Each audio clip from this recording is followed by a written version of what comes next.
Hey. Hey. Hey. I know you guys love this one.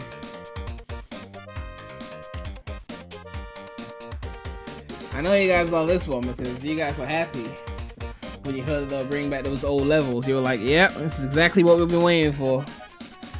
You better sit there and enjoy that Chemical Plant remix. You go sit there and enjoy this shit.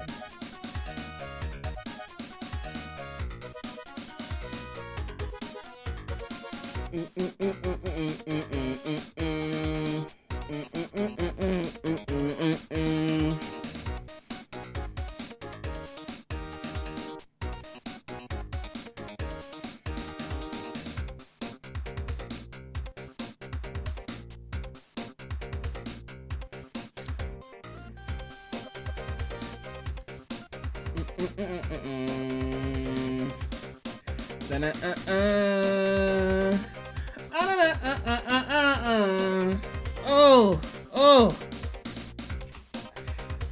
Ba-da-ba-ba-ba.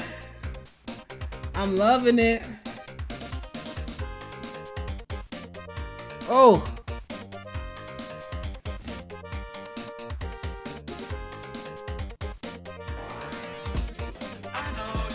Who's interrupting Chemical Plant?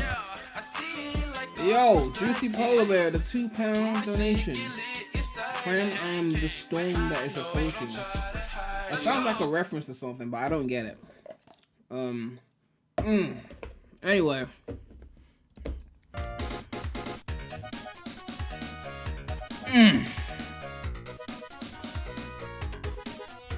You already knew we were gonna be here talking about Frontiers. After that Cyberspace trailer that we got, which obviously I reacted to here, we got a ton of new info, and I was like, at one point I was like, I need to make a video, and then more info came along. I was like, okay, I'm even more behind, I need to make another video. Then more info came along, and I was just like, am I gonna make some long ass 30-40 minute video? I was just like, fuck this shit, I'm gonna stream it because we got a lot of shit we need to talk about. Okay, now the stuff in the title is obvious shit, like Chemical Plant being confirmed is obvious, 2D being confirmed is obvious. As I said in my video, Zippo already said, where's Zippo's blog? Where's Zippo's blog at? Where is it? Yo, Big Raptures with the 2 months membership in a row. Thank you for the support. I never got sick of Chemical Plant. Never. Yeah, I mean, Chemical Plant. They've definitely abused the fuck out of it. They've definitely abused the fuck out of it. Where's the news I'm looking for? No, it's not this one. Here we go. Zippo said all the assets from Frontiers for Cyberspace were taken from Generations. There are no new level tropes from what I gather. This is after we had already seen Green Hill and Sky Sanctuary in the Frontiers demo potato quality leaks. So obviously people are skeptical in Zippo, which is fine. But we'd already seen Green Hill and Sky Sanctuary, so it wasn't looking good. Then we got that one little area that kind of looks like a mix of Daytime Speed Highway mixed with Empire City. And people were like, you see, Zippo was wrong. We got roads, okay? We got roads. We haven't seen these roads before. Zippo lied. Yo, Marshall143, the $1.99. Ha ha ha ha. Also, hey friend, how you doing? I'm doing good, man. I'm doing good, man. But yeah, so we got roads. Zippo lied. We got original roads. These roads haven't been seen before in the history of the franchise. Then they announced Chemical Plant. Copium Defense Squad. They in their feelings right now. Oh, Trap Money Benny. Oh, they in their feelings. But is the appearance of brand new roads enough to deconfirm what Zippo was saying about them using all the assets of Generations? I don't think so, right? I don't know, right? I want to see an original trope that isn't roads. That's all I'm saying. Like, for all we know, the roads are just like the pathway to enter the cyberspace. I don't know. Okay, listen. there were roads. You know, like even Forces had like some original environments. Like Luminous Forest, I think was an original environment. Like let me look at the level tropes for Forces, right? I don't actually remember all of them. Let me see. There were, I think it was like 5 areas or something for Forces. There was like 2 or 3 original ones, and the rest were old. Let's take a look.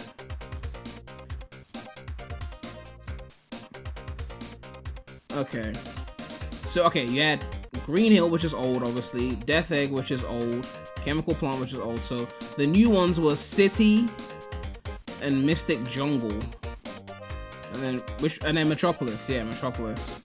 And Eggman Empire Fortress, I guess. That was original, right? Yeah, that was original. So you had some original environments. You know. So, for all we know, maybe Zippo is wrong.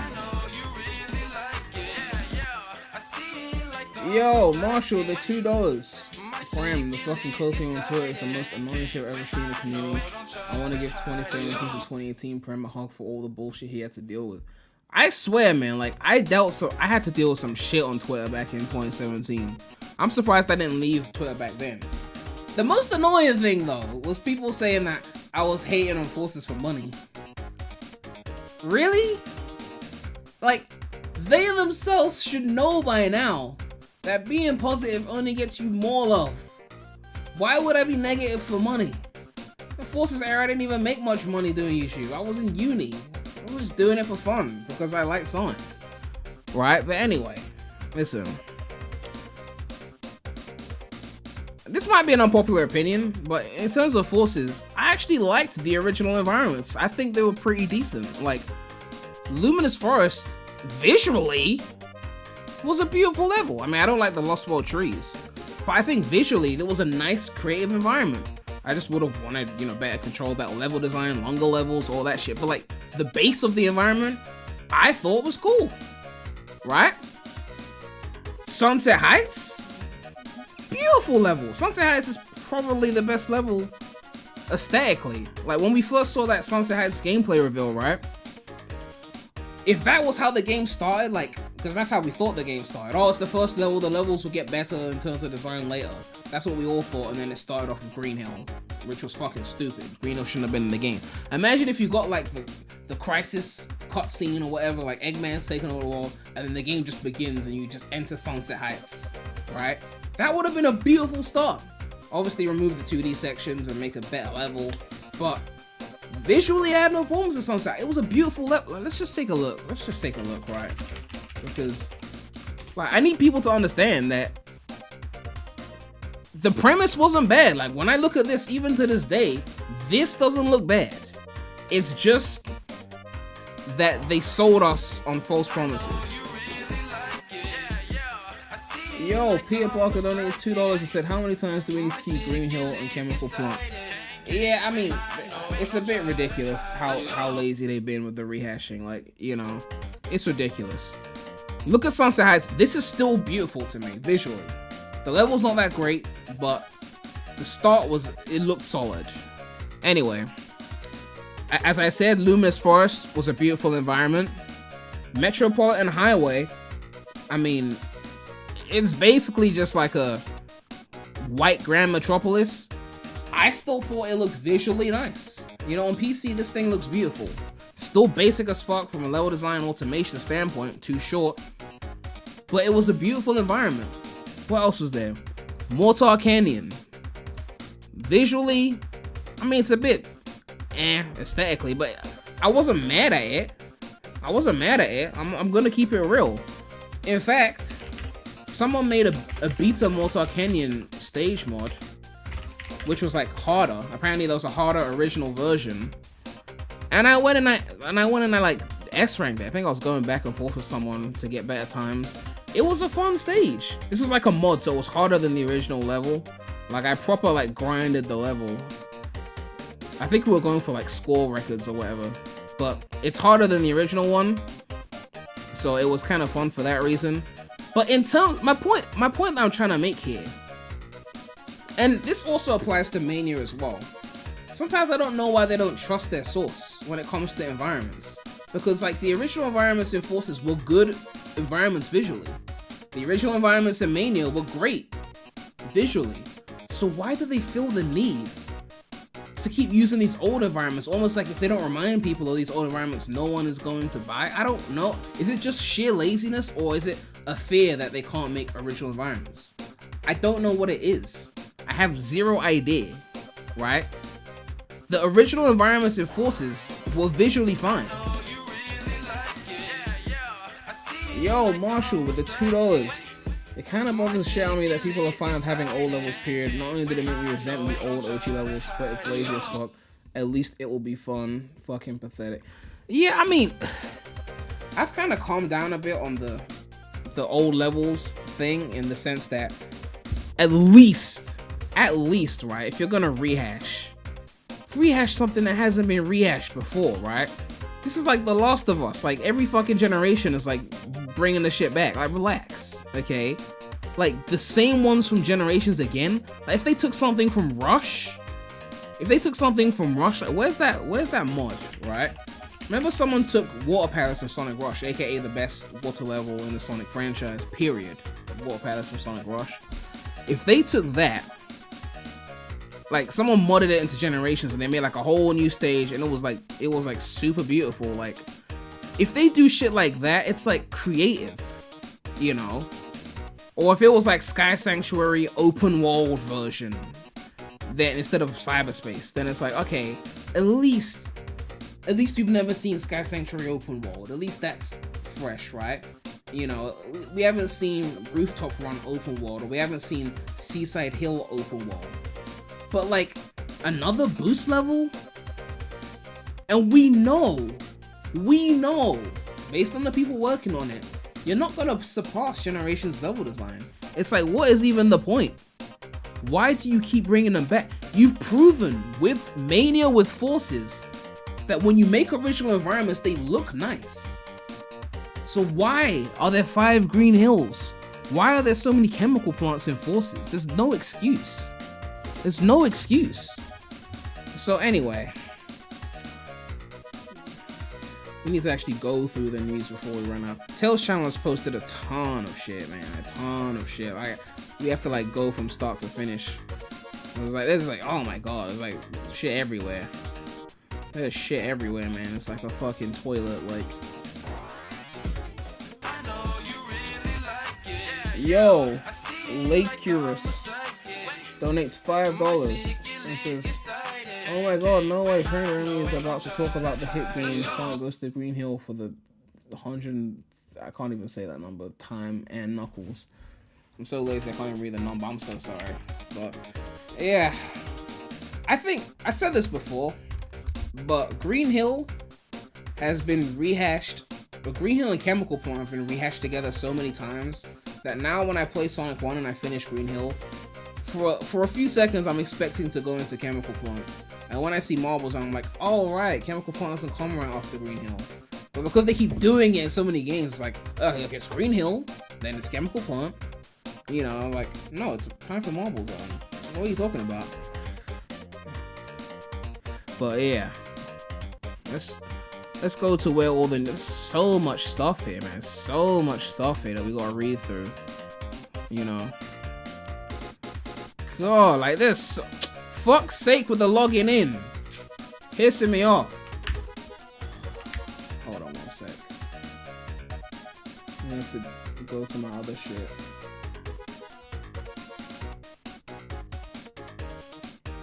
I have to go to my. Alright. They always gotta force you to log in to see shit, so we're gonna have to do this another way. I got a way. But there's a lot of things that got tweeted. A lot. Okay, we'll start with this. This is basic, but we'll start with it. Okay.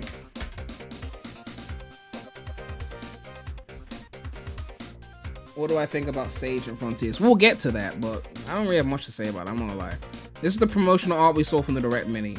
People said it looks like secret rings. I'm sure that's what they were going for. You know, 2000s bait.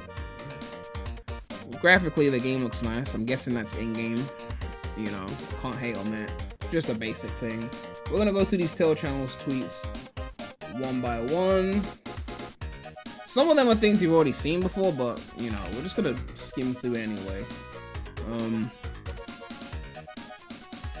Here we go. In-game screenshots again from the trailer. I saw a theory on the Frontiers Reddit saying that this Eggman thing here is gonna be like the Odyssey thing in Super Mario Odyssey, like the thing that you fly around in to go from island to island. Some people are saying that this would be it, which I don't think is completely outrageous, you know.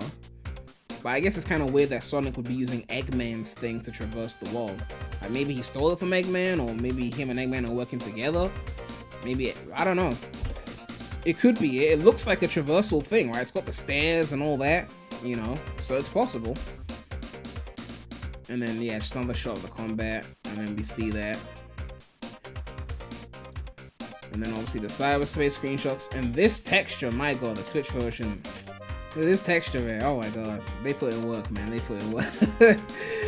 Oh, I'm still proud of them for the Switch port. If it runs at stable 30, like, they deserve props for that. And this is our original environment. You can see the signs there. I don't know if these signs are the same as like the Speed Highway ones. I think the symbols are different. So, was there a Speed Highway mission in Generations that was in the daytime? Because I know the missions in Generations would play around with daytime and nighttime. Like you could play Seaside Hill at night with that Rouge mission, you know. So maybe there was a daytime Speed Highway mission that looks just like this, but we'll see. And then obviously we got Box Hill Zone. People got mad at me for criticizing that. Brim, maybe the cyberspace makes it boxy. Nice copium, okay? The shit looks boxy as fuck, okay? It's unacceptable. Let's just accept that it's unacceptable and keep it moving. And then we've got this loop-de-loop. And then we've got the CGI thing, obviously we saw in the trailer. We see the Titan and we see what's apparently known as Sage. So they took Sonic Central from Belcomio. They took Sage. What the fuck is next? Hacking contest? Like what are they taking next? Okay. They're gonna take the Sonic Roundup from me. Oh shit, R. Kelly got 30 years. Woof! Man, he dying in there. Oof. All times. Alright, next tweet. Ugh. So we got the full screenshot of this. Don't worry, there's more meat. We got a lot of meat to talk about. We got a lot of meat.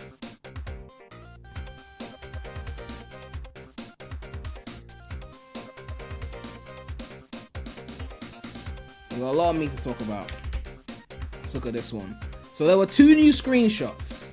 So we can see them in high res and obviously not hindered by the Switch's arse cheeks, you know, graphics. And we can see Green Hill here, and graphically it looks beautiful, you know. I don't know if it looks graphically superior to the one in Generations, at least based on this screenshot. You know, like if we type in... I'm sure it is superior graphically, but maybe it's just not as vibrant. I don't know. I mean, you lot can tell me what you think. I mean, I'm not trying to say Generations is graphically superior to Forces. I'm just comparing the Green Hill screenshots. Maybe there's higher res textures here. There probably are higher res textures. I'm looking at the checkerboards and they probably are higher res. But is it better looking from an aesthetical standpoint is what I'm saying. You know. That's up to personal debate, like personal preference. Like the color choices, like the totem, whatever the fuck those things are. You know, that's up to your own, you know, preference or whatever. But yeah, I mean, it's Green Hill, right? How much more can you change it? It's been 10 years, but like, how much more can you change it, right? And then we got Empire City, Speed Highway, whatever we're calling it. We got Road, and you got these signs with the symbols that resemble what we saw in those Crypticast trailers that we got before. I'm guessing in this section we're gonna quick step to avoid the cars or whatever. Graphically looks nice. Can't hate on it graphically. That's for sure. But like, is it level design wise gonna be nice? I don't know about all that. But you know, probably Speed Highway looks linear as fuck. I mean, Speed Highway had some pathways and generations. Don't get it twisted. There were some pathways in Speed Highway. Don't be sleeping on those paths. I remember years later I saw someone go through some path in Speed Highway I'd never seen before. I was like, man, Generations really knew how to make an open level. Let's give Generations its props. Anyway, we got some story shit to talk about. And quite frankly, I don't give a fuck. Like, for me, like, I think tone is more important than story. And like, for what I mean by that is, if the tone is right, even if there's a few little plot holes, I don't care. Like, as long as the characters feel like their best selves.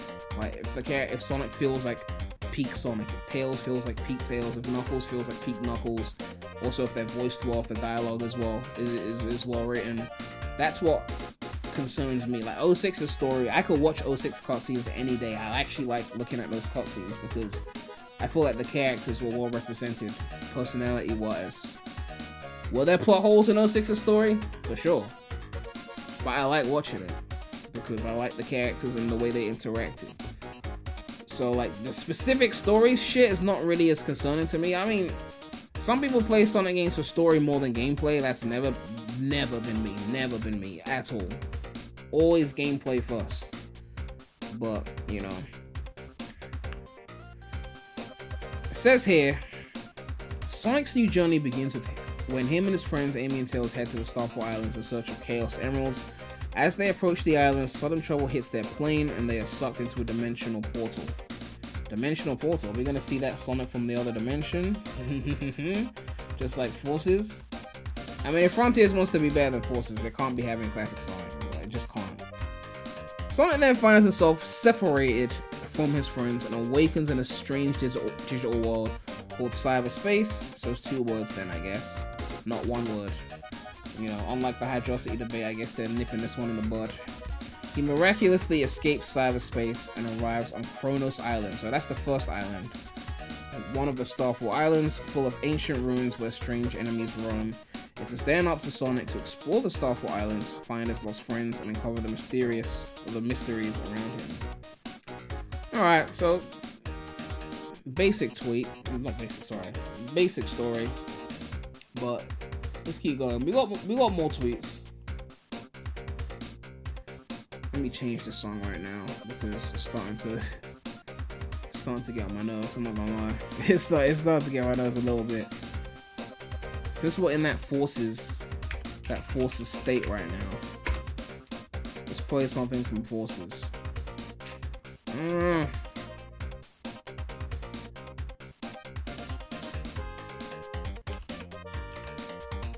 What's the name of that?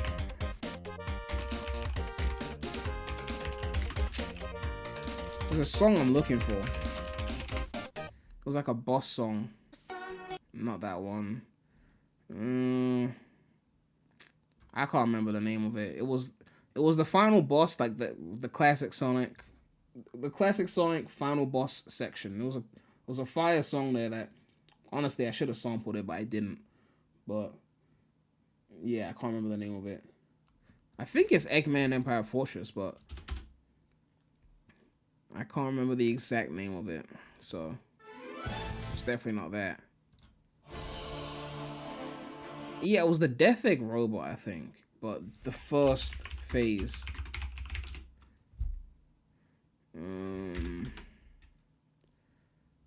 me see. Phase 1? I think it's phase 1.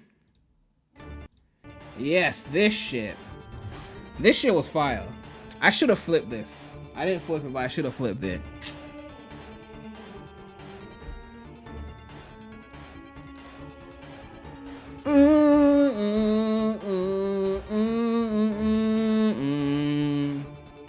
I actually don't hate Force's soundtrack. I mean, there's some songs in there that I don't like, but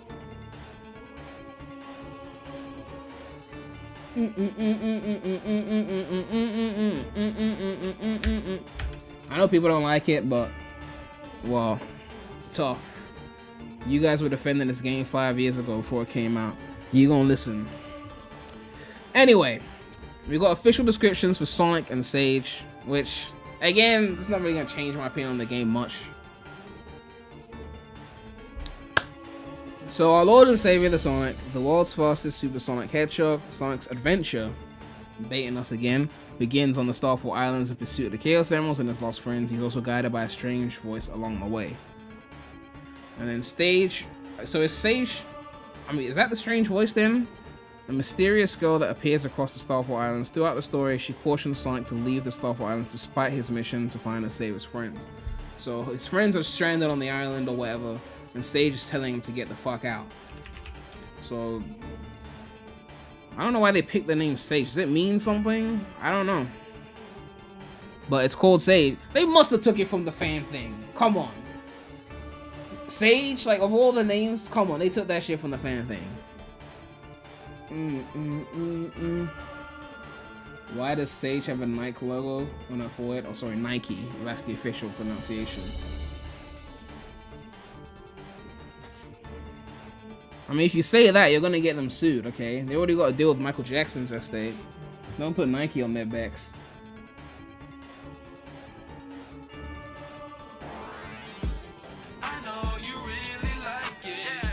Yo, the funny with the £5. Honestly, even if this game is terrible, personally I think it's going to be good. I can take solace in the fact that the music is going to be fire. I mean, that's not really enough to take solace though. Like, we can't set the bar so low. I mean, the soundtrack was good, so, you know. But anyway, my opinions on Sage. I don't know why they got a child to be the villain. I don't understand what the benefit of that was. So Sonic's gonna beat up a child? I don't know. What was the point of that? But that's the villain, right?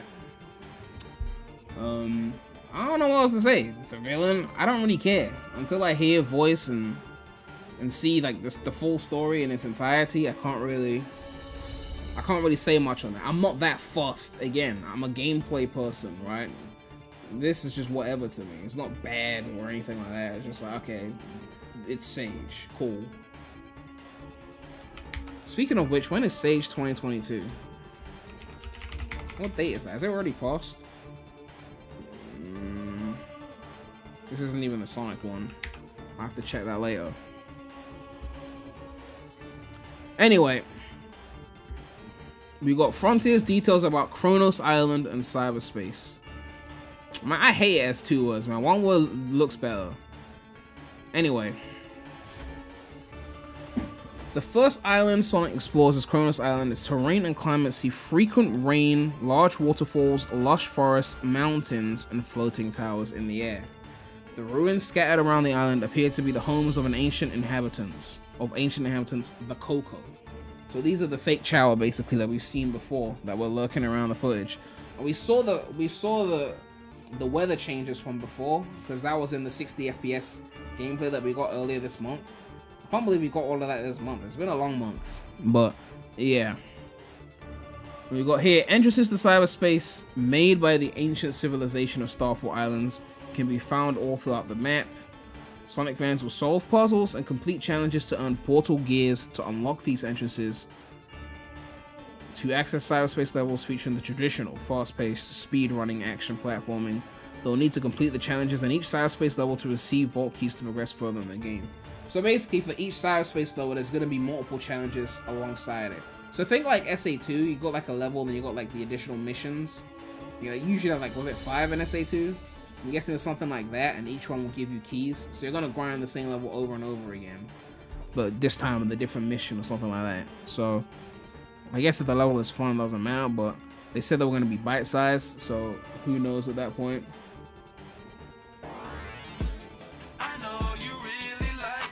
Yo, spicy punk rocker with the $5. I have a feeling Sage will transform into different forms, like it's clearly not human and it changed shape into different things. Not a child, in my opinion. Are you saying this on some Robot Boy type shit? Like, Robot Boy, super activates, or some shit like that. Like, cause I mean, maybe if she has some super activation type shit and then grows from like Cream the Rabbit size to like Vanilla Rabbit size, then maybe. But I don't know if it, I guess if it's a robot that could make some sense. I don't know, but we'll see. Alright, again, if she's gonna be the final boss, she's gotta look more menacing than like a child, right? You know, you're like, little girls don't look menacing unless they're Megan Parker, right? But anyway, we got the battle system screenshot here. It says here, battle system. Players can use various button controls to fight strategically, combining moves such as dodges, parries, counters, and more in various combos to show off battle skills unlocked throughout the game. So that's the standard shit that we already knew before. We kind of saw that from before, so it's not completely like ridiculous.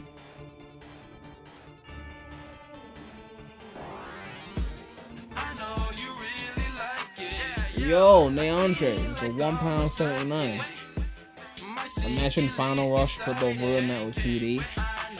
The thing is, the 2D, if they remade Final Rush, it's not the 2D that would ruin it, right? What would ruin it is the rail momentum. Before people go, oh, look at Prem talking about rail momentum again.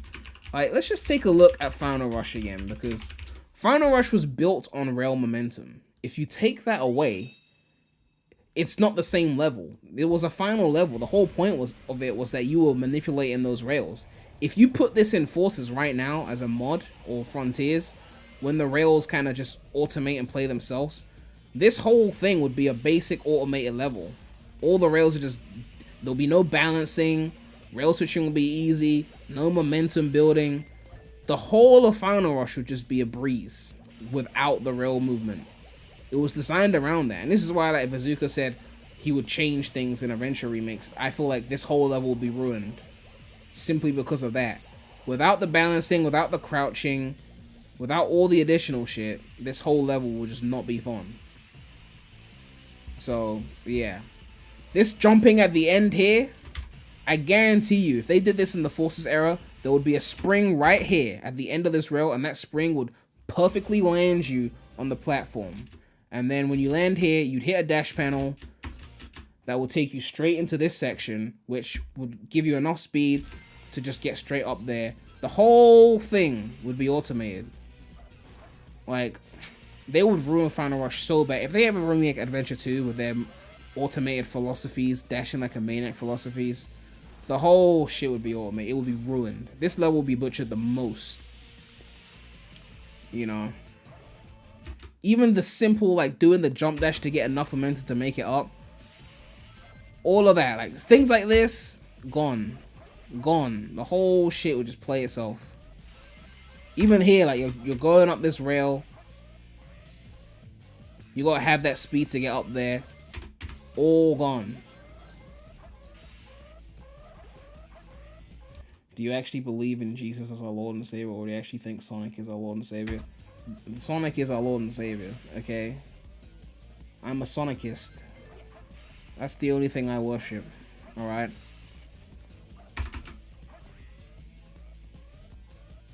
What's my thoughts on Red Mountain? Would I like to see it in Frontiers? Look, if I was to make a list, what was it? According to the leaks, it's what, 28 cyberspace levels, right?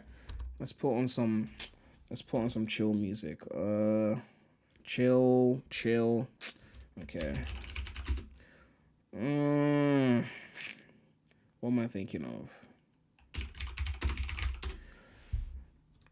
If it's 28 cyberspace levels, potentially 7 environments used 4 times, I don't know. If I was to pick 7 environments to make it into cyberspace, which 7 would I pick? I don't know. There's so many to pick from, honestly. So many. I'd love to see Flying Battery in 3D. They've never done that, so that would be cool. Flying Battery. Maybe Egg Fleet, Final Fortress. You know, definitely something from Rush. If they don't use Egg Fleet, then like Altitude Limit from Rush. Deadline from Rush is a banger as well. Night Carnival, which I'm now just realizing that Night Carnival and Rush is just Carnival Night backwards. Just flip the words. I mean, the stage is completely different. Don't get it twisted. Like, environmentally, I'm just saying, like, how are you stuck on Act 2 of Night Carnival? Get good. Anyway. Yeah, it looks nothing like Carnival Night, but it's just the same name, just with the word switched. I just realized that now. But yeah, like, something like this would be so sick as a cyberspace level. Altitude Limit, which kind of does give off Egg Fleet-ish vibes, but Sonic Rush is still my favorite 2D Sonic game. If you don't know, this is my favorite 2D Sonic. Above classic Sonic, whatever. This level, especially with the helicopter thing, this weird platform thing, and the rail grinding, this would be fun as fuck in 3D. I'm kind of mad that no one ever made a Generations mod for it, because that Water Palace mod was so great. So, these are levels that I would pick. I would probably pick something from Advanced 2 as well. Maybe Advanced 3. I would really go into the obscure shit, right? Not this Green Hill bullshit. Like, what's the one in Advanced 3? Oh, that Cybertrack, yeah. I mean, it's cyberspace, right? Something like, imagine if they did this in Frontiers. Fucking Green Hill, Chemical Plant, Sky Scent. If they did this. Yo. Lancelot donated $5 and said, I would honestly love an entire game designed around SA2's rail grind system. Yeah, I mean, aside from SA2, they haven't really done that again. I mean, Heroes had similar rail grinding just without the balancing, you know. But that's why fan developers, this is why I feel like they need to make some original shit. I would love an original 3D platformer that really leans into that SA2 balancing on the rails. But like, yeah, something like Cybertrack, like look how crazy this looks. Imagine how well this would fit in cyberspace. But they want to do Green Hill, Chemical Plant, Sky Sanctuary. It's fucking annoying, man. Like, so much good history. I still think original environments are the best. I'm just saying, if you're gonna rehash, like, you had so many creative environments back in the day. So many. Where's the GOAT? Final Fortress. You know, I was still a bit like, why did they pick Seaside Hill for Generations when there were so many better environments? Like, Final Fortress. Oh my god. The GOAT was just littered with amazing environments. Colors. Colors, you know I harp on colors all the time. It's level design being us. But environment-wise? Starlight Carnival? You know? Honestly, it's still a Boost game. It's still a Kishimoto game, so it'll probably be too similar, to be fair. But if they did it for the open world, oh my god. If they did Starlight Carnival as an island, like, that shit would have been crazy. Imagine the platforming sections that would have had the disappearing artist, the ultimate ugly version, but imagine the environments like that you could have had with the disappearing platforms and shit, and the ships in the sky, and I don't know why they would rehash the boost levels. I don't know. It baffles me. Anyway, we're reading about the battle system, parries, counters, and combos to show off battle skills unlocked throughout the game. And it says, if you prefer more straightforward gameplay, the game also has an auto mode where various attack combos can be executed with a single button. So this leads us back to a critic. If you go back to, what stream was it? I think it was, where is it?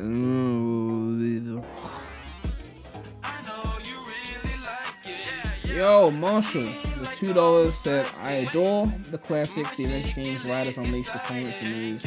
I honest to God wish I wasn't a Sonic fan. Just know that they don't know what to fucking do with them anymore. But I guess I'm in this for the long haul, like all y'all. Yeah, I mean, we're kind of stuck with it, but again, we're only stuck with it because there's not enough options. Once more fans make original shit that copies the gameplay we like, we come back, right? Like to try and box me into one era, like he's an adventure fanboy, or he's a Dark Age fanboy, or whatever. It's like, yeah, I grew up in those eras, but I love everything. Well, no, that's ridiculous. I don't love everything, but if I like something, I like something. You know, I love things in the 2010s like Gens and Mania. I love things in the 2000s like a lot of things, and I love things in the 90s. It just has to be stimulating gameplay-wise and not baby me. Like, if it babies me, I'll get annoyed. Like, removing momentum, removing all that shit, making the level design basic, adding automation is gonna piss me off. I'm sorry. So,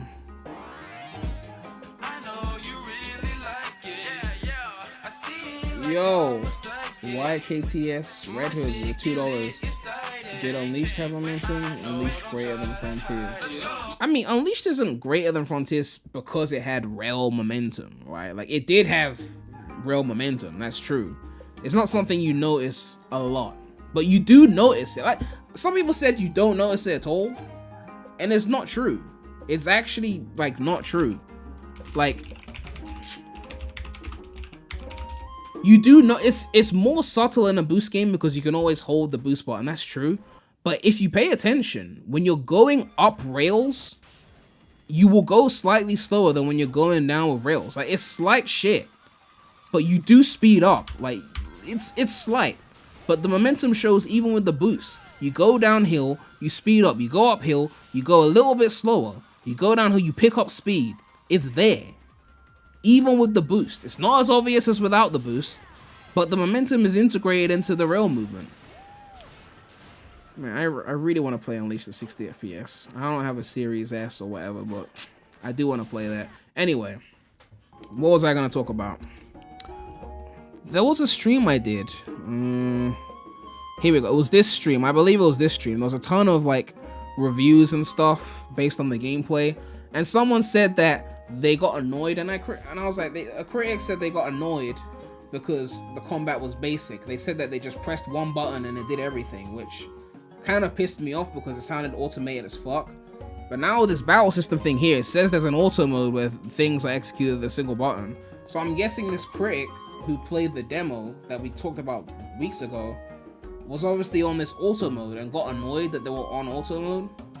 Maybe it wasn't the critic's fault. Maybe when they were given the demo, it was already set to auto mode and they didn't set it back. They didn't know set it back. There was no prompt. I don't know. But the critic who complained about the combos being automatic was obviously on auto mode based on what they described. So it's good to know that that's just a separate piss easy mode and it's not the main mode, basically. I don't want to blame the critic for that because I don't know what the demo looked like from the start. I don't know if it was like select your mode and he picked auto mode and he's bitching, right? Or if he just came into play and they had already set it to auto mode because they thought this critic looks like someone who's gonna suck at Sonic games. Just put on auto for him. I don't know. Maybe he was tapping A, you know, to get to the gameplay and he probably pressed A on some auto mode prompt. I don't know. So again, that critic was mad at that. But it's clear that that's just one option. We're not going to be using auto mode because we're not fucking plebs. But it's there, right? You know, as we already talked about in that stream as well, there was like some kind of physics sliders as well. We don't know if that's going to make it into the final game. But, you know, hopefully it does, but we don't know yet.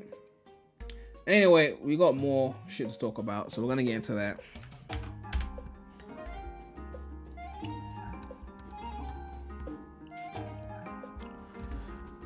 More tidbits about Sonic Frontiers gameplay, including the new Psyloop ability and the puzzles to be explored in the game. I don't know why they called it Psyloop instead of Spin Cycle. I still think that's a weird name, Psyloop.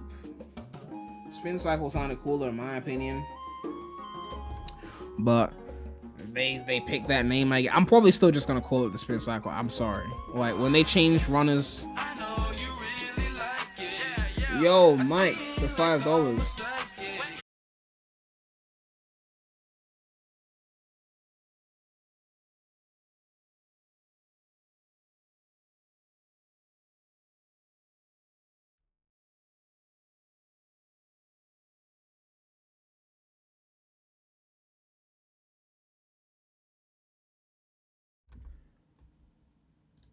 We back? Oh god. My internet just being a fool. The fuck was that? Shit just crapped out on me. This shit just completely crapped out on me.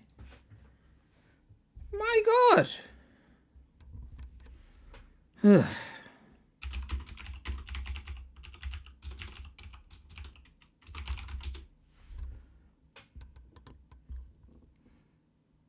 I think that's the remix that the donation was talking about.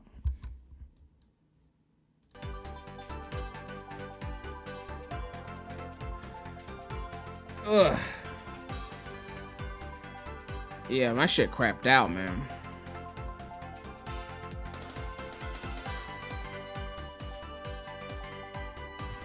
My shit crapped out, man. What the fuck was that?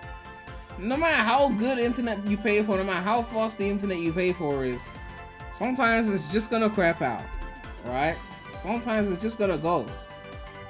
There's not much you can do, man. There's not much you can do.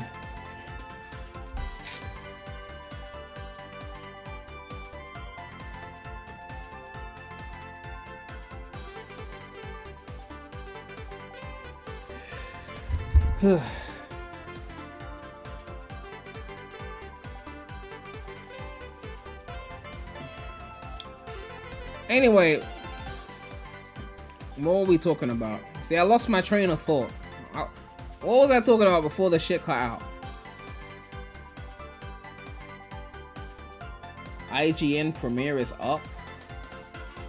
Let me see this shit.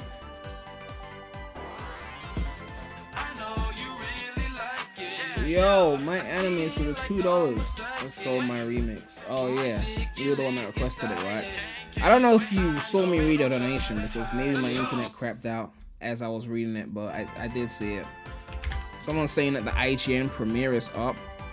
Oh, that's today. 5 p.m. answering your questions about cyberspace and more. Should we stay live until then? 15 hours? I'm joking. We're not doing that. We're not doing that. We're not doing that.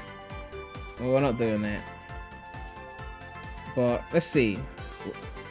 We gathered a bunch of Twitter questions based off our 4 hours hands-on experience in early builder Frontiers, capping off a month long of Sonic Frontiers coverage for IGN first. Someone said stay live, play Forces 15 times. If I stayed live for 15 hours for this shit, I'd probably like 100% Heroes or some shit like that. Okay, it will probably take me more than 15 hours because I'd have to do the additional missions. Yeah, 100% Heroes will probably take me more than 15. But I'm not doing that. That's not happening. Okay, I'll probably go live again. I don't know. I could go live early and play some Heroes since we're talking about the GOAT. We'll see. But anyway, you could maybe 100% CD in those 15 hours. I already did that the other day. Okay, I ain't doing that again. Okay, I have 100% CD with the generators. I've done it with the special stages. I'm not 100% to CD ever again. That's a lie. I am doing it again because that was on the Switch, and I'm probably gonna have to do it on the Steam version for my save file. But I'll do that in chunks, so it won't hurt as much. You know, maybe one zone and then I play something else. That way, my CD angle won't build up. You know, that's the benefit of having save files, right? Anyway, we were reading. Oh yeah, I forgot to talk about this actually. There were an insider confirmed, and I'm not gonna say who it was, but basically, Ego Raptor, Aaron from Game Grumps, was supposed to voice Infinite, but it fell through. Like, he was supposed to voice Infinite in Forces, but it fell through. Anyway, he confirmed that Sega dropped him because everyone got mad at him for doing official Sonic things. Every time he was involved in an official thing, people got mad, and they talked about it on Game Grumps on their Sonic Generations playthrough, of which he was actually getting S ranks, which proves how easy Generations is. But I just wanted to quickly bring this up because I just found it interesting. I was in Japan doing a thing for Sonic. Mm-hmm. Because for a period of time they hired me. Yes. And now they don't because everybody got mad that I was doing official Sonic things. Why? Because you're notoriously honest about your Sonic opinions? Yeah. I see. But which, like, fine, whatever, I get it. But it also pisses me off because I love Sonic.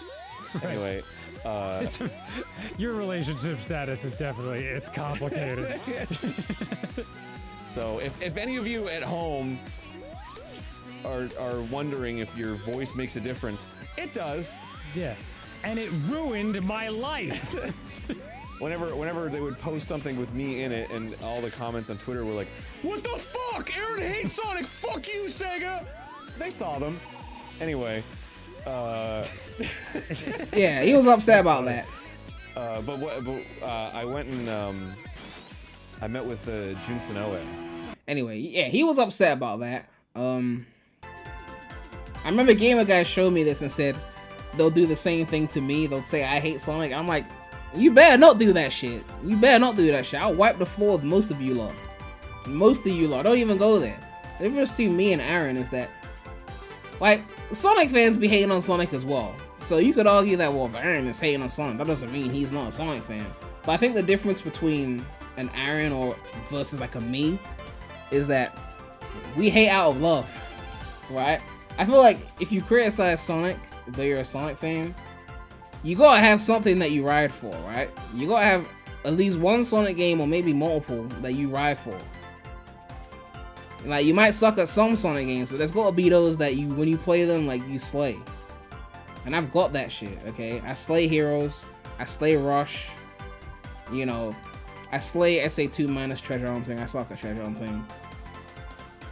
I slay Advance 3, I slay Generations, but everyone slays Generations. Even Sonic 1, I'm good at Sonic 1. You guys saw my stream, I slayed Sonic 1, don't go there, okay? But there's games I don't like CD. I didn't slay that. I sucked at CD. I slayed Sonic 2, let's be real. I slayed Sonic 2. Yo, Frankie donated $4.99 and said, what's your final verdict on Origins now that you've had time to rest on it? Pretty much exactly what I thought it was gonna be. Like, I didn't think it was gonna be the definitive way to play the games, but it is the most convenient, right? I still think Classic Mode is complete bullshit, because Sonic 1 still has the spin dash, so it's bullshit. Classic Mode should have been the ROMs. Like, straight up, Classic Mode and Origins should have been the ROMs. Completely separate from the rest of the game, no coins, oh, there was no coins, but you know what I mean. Just Classic Mode should have been the straight ROMs, nothing else. The menus were a bit confusing. Like, if you play Story Mode and you want to change the CD soundtrack, you'd have to go into the CD menu, open CD from there, change the soundtrack from there, so that it changes in Story Mode. A few, like, weird menu confusion things going on. Like, I don't feel like they were all as integrated as they should have been menu-wise. I don't know. I feel like there should have been, like, one universal menu, and on that universal menu, you could pick things like CD soundtrack or default playstyle for Sonic 2, like if you want to play with just Sonic or Sonic and Tails. I don't know, the menus could have been a bit more intuitive in that sense. The games could have been more integrated in terms of the menus. Having the story mode there is cool, but I think most people will agree that when it comes to the 4 classic games, if we include 3 Knuckles as one game, most people don't love all 4. They love 1 or 2 of them, and then like 1, and then hate 1, usually. So playing all of that together, there's always going to be a part that you don't like. For me, that part was CD. So, I mean, it's a nice addition to have that story mode there, especially for, like, if you're doing, like, races with your friends or whatever. And the missions were fun. I think they could have done more of the missions, but they were fun. I think Sam did a review. I think I pretty much agree with, like, 90% of what he said. Removal of Michael Jackson music was trash, as expected. You know, I don't know. It feels like it wasn't the worst collection, but they could have done more. Right? They didn't need to do more because they knew you would buy it. But, you know, Sonic Origins Plus is needed but won't happen. Don't say it won't happen. They know that we double dip. They might do it. Physical version of Origins, make a plus, improve a few things that have already been improved by mods, charge you again. They might do it. They might do it. I mean, you know, maybe they'll charge. Mania Plus, you could buy it as DLC if you already had the base game, but because there was no physical version of Mania, anyone who wanted Mania Plus physically, you're basically double dipping. So they could do an Origins Plus. This version comes with the Game Gear games as well, and then everyone goes and cops. You just never know, man. You never know. But anyway, well, we were reading Frontiers shit. Sonic learns a new ability called Psyloop, Spin Cycle, creating a band of light mirroring Sonic's tracks. Surround enemies, items, and areas to uncover its various effects and unlock the secrets of the Starfall Islands. Then we got puzzles. There were various puzzles to solve throughout the ancient ruins of Starfall Islands. Completing each puzzle can grant items that increase Sonic's power and defense, so like the skill tree shit. Reveal hidden parts of the map and unlock new ways to navigate the island at fast speeds. So, I have no problem with the spin cycle. It seems cool. The only thing, This is the problem I have with Frontiers. The gameplay so far looks too basic. The only thing that seems competent from a gameplay standpoint is the combat. That's it. The combat doesn't seem too basic, and I commend them for that. You know, it looked really decent in the 60 FPS that we saw. So far, we haven't seen a tough puzzle. So far, we haven't seen any tough platforming. So far, we haven't seen any tough platforming, whether it's in cyberspace or in the open world. You know, one thing I do commend them for in the open world, because I thought they wouldn't let us run on the walls. They do. That's a good thing. But I haven't seen anything tough yet. You know, they mentioned some kind of time challenges in the open world in one of the critics reviews, and that's good. But it depends on if it's tough or not. If it's a basic, if it's like get from here to there in 2 minutes, and the first time you do it, you get there in a minute and a half, it's not a challenge. Okay, these things need to be tight. Odyssey had a few little things like that, like you press like a switch and some platforms will show up, and you have to do the platforms within a certain amount of time to get a moon. Not to say those ones are like massively hard or anything. Some of them would get you the first time, you have to try again. But I really hope that the gameplay is stimulating. You know, I'm not convinced on that yet. Aesthetically, I'm convinced on the game, but... Alright, we got some more stuff from Tales channel. We got a lot of things to go through. We're still on Tales channel. Alright, so this is about the 2 control styles. We heard about this before, but let's see if we see some more shit here. Says Frontiers expands what fans know and love about traditional Sonic games, combining both linear level gameplay and open zone platforming into a new action-filled Sonic adventure. Again, baiting the word adventure. Hold on one sec. Ugh. I need some strepsils before I destroy my throat.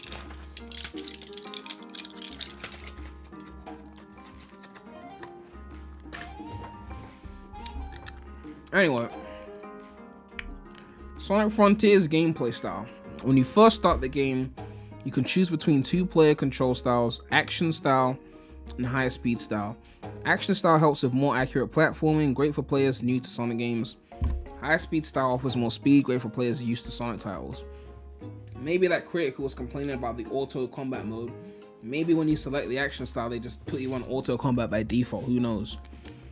Anyway, the world map is bigger than ever before, giving Sonic more room to run and explore surroundings, enabling him to evolve the land around him as he ventures deeper into the mysteries of Starfall Islands. Okay, so a little bit of info there. Ill dealers. I mean, I don't take strepsils when I'm ill. I just take it when I can feel my voice getting a bit tight. Because, like, I used to do YouTube, like, years ago, and I never used to take any strepsils or anything like that.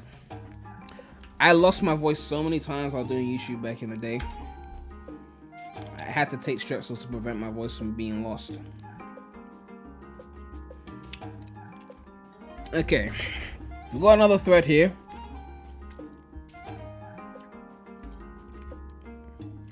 It says, a look at the enemies featured in Frontiers.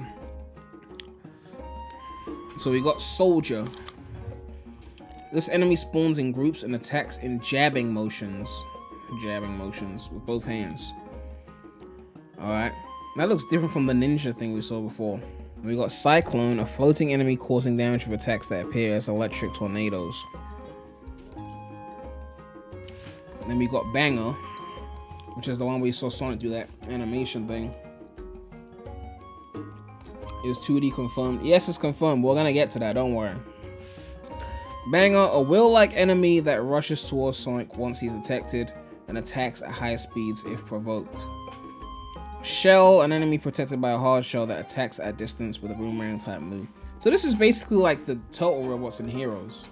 Not as goated, but still. Sonic's attacks cannot penetrate the hard shell, but other methods such as Psyloop is a shit name, can catch this enemy off guard. And then we got the Bubblegum enemy, an enemy formed by a group of spheres that attack Sonic with electricity. Ninja. This is the one that people were doing Rule 34 on Twitter. An enemy with high speed attacks reminiscent of the fighting style of its namesake. Can block incoming attacks and strike with shadows of itself. And then we got Tower. An enemy composed of various stacked parts. Its weakness is at the top of its head, so Sonic will need to figure out how to destroy each stack to get to it. And you got Asura, that's the one with the huge dong that's about to smack Sonic. A large enemy that looks like a tall building. Run up the arm it throws down to find its weakness at the top and attack.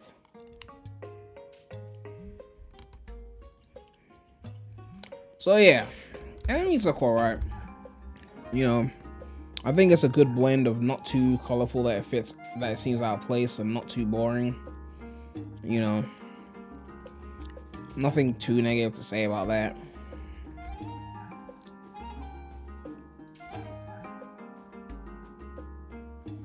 We got more tweets to go through, don't worry. Which one is this? I think Game Informer had a cover story and they got like artwork. So this is just like some artwork. It looks nice, but it's not gameplay, so.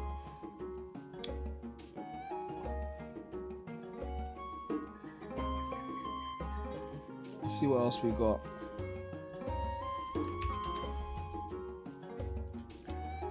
Renders of Sonic and Sage. Cool.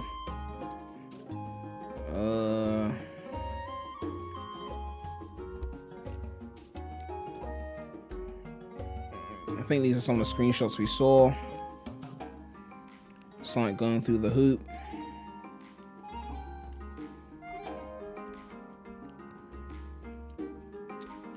Basically, a lot of the tweets we've already been looking at.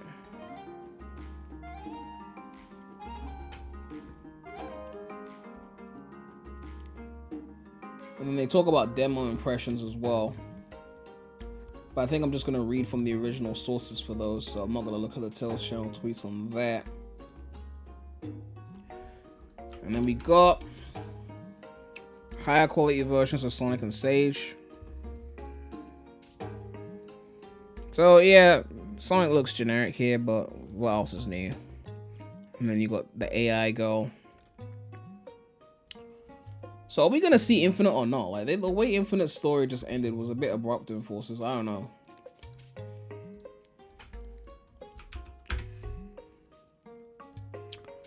All right, New Frontiers screen grabs.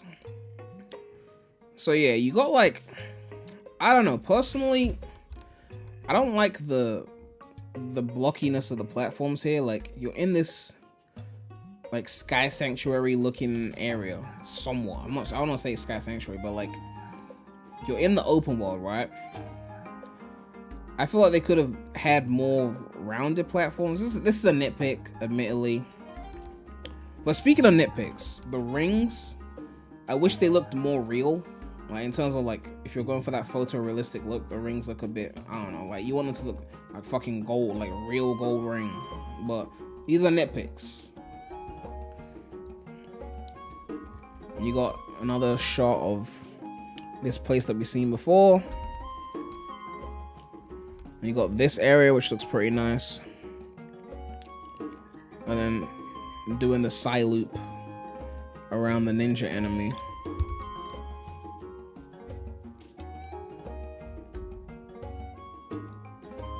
These are decent screenshots. Is that everything from Tales channel?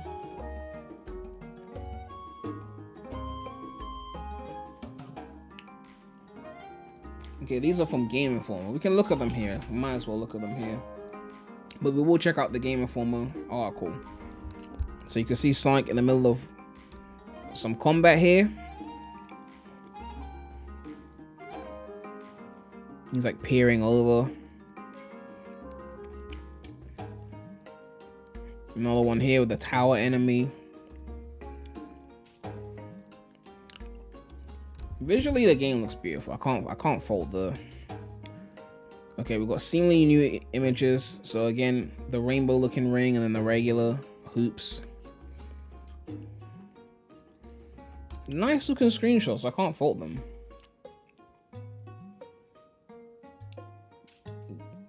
There's a screenshot of Chemical Plant. Where? I haven't seen it yet. This is the one that mentions Chemical Plant, by the way. Big cyberspace levels include greenhouse zone, chemical plant, inspired stages labeled 1-1 and 1-2. So they ripped off Generations with the Green Hill first and the chemical plant second. They ripped off Mario 1-1, 1-2. Big the Cat is in one of the cyberspace portals. Fishing with Big grants tokens, so you can fish with Big. I'm not mad at it. It's an open world. Big's probably somewhere fishing, whatever. Which allows you to buy Amy's Heart collectibles, portal gear fragments, voice diaries, or vault keys. Collectible pieces and seeds can be traded to Cocos, mysterious creatures that can help Sonic improve his strength or encounter speed. So the Cocos are how you upgrade them. Unlockable abilities include Sonic Boom, a mid. Sonic Boom, a mid. Well, I mean, Boom is kind of mid. But a mid combo projectile blades shoot. Wild Crash, a zigzag pattern run to avoid attacks from enemies. So there's like combat abilities. And Excel Rush, increased power when combo meter is maxed out. Clicking the analog stick activates the Lightspeed Dash. Huh. So Lightspeed Dash confirmed. I think this is the confirmation that there's no Wisps in the game. Because, I mean, Zippo said there wasn't going to be Wisps, but when it comes to Zuko and Wisps, you just never know. I think we can safely say it's no Wisps, okay? It's gone. Because for the longest time, since like post-Generations, they've been locking the Lightspeed Dash behind Wisps. I don't know why they took it away from Sonic and made it a Wisp feature. Lost World, you needed Wisp to Light Dash. Forces, you needed Wisp on to Light Dash. It was fucking annoying. So, I feel like the moment they just said clicking the analog stick activates the Lightspeed Dash, which was like a Wisp feature for like the last decade, I think this is confirmed Wisps are gone. Izuka's let them go. He's put them to rest. I'm surprised he's done that, but I can't say I'm upset. You know, because the boost doesn't seem to be a Wisp, because we've seen him boosting around the open world without collecting any capsules. So there's no boost Wisp, there's no Light Dash Wisp. The abilities seem to be coming from a skill tree instead of a Wisp collection thing. I think we're finally rid of those fuckers. Anyway, onto the Lightspeed Dash. I feel like it's a bit interesting that they're using clicking the analog stick. I've never really thought of mapping an ability like that to L3, right? Like when I play Sonic Heroes on PC, I actually, at one point I think I mapped the team boss to L3, but I ended up pressing it by mistake too much, so now I map it to the little touchscreen on the DualShock 4. It's an interesting choice. I don't know if you can change it, but I guess you're holding analog to move and you see the trailer ring to quickly just tap. You know, you just do the L3, you click the analog. I guess it could work. I'm guessing Square is reserved for some other action, like some combat shit, so I guess it makes sense that they wouldn't be able to just put on Square. And then the HUD graphic contains a permanent waypoint and directional navigation system in addition to the game's map. We already saw the Frontiers HUD be leaked, and we saw the directional thing at the top. So we already knew that technically. So, yeah. Collectible pieces and seeds could be traded to Cocos. No, we already read that, didn't we? We just read that. Yeah, we read both of these. Okay. I think that's everything from Tails channel's end, but we got more shit to go through. Man, the Love Island spoilers on the Twitter trending tab. My god. Anyway. This is another tweet. So Game Informer with their annoying asses. So here Game Informer got an article here where they talk about the cyberspace.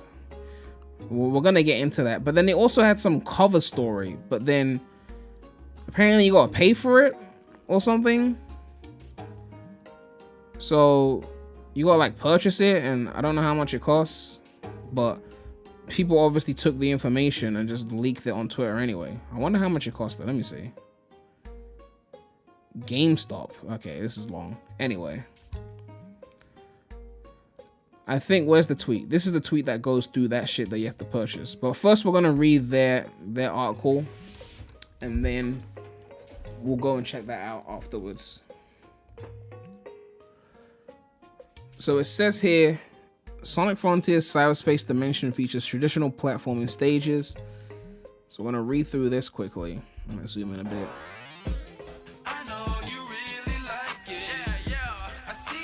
Yo, DeAndre, the £1.79. Are Orbot and Cubot coming back though? I don't think so. I mean, they kind of seem very meta era. I don't know if they want to have that in Frontiers, given the tone, the plot, and the whole different island thing. Spark the Snorlax donates $2 and says Dreams of an Absolution was the best song from 06. I mean, Dreams of an Absolution is a fucking banger. I wouldn't call it the best song from 06 though, because His World E3 is the best song from 06. Although technically His World E3 wasn't in 06, it was in the E3 trailer. But that was my favorite song from 06, you know. But yeah, there's so many good songs like Kingdom Valley, you know. I need to play some 06 music actually. What should we play?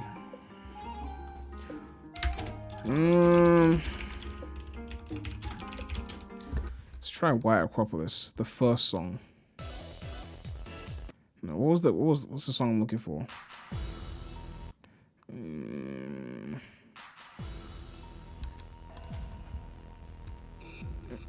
Is it the Snowy Peak one? Yeah, it's the Snowy Peak one. Alright, we're gonna go through this article.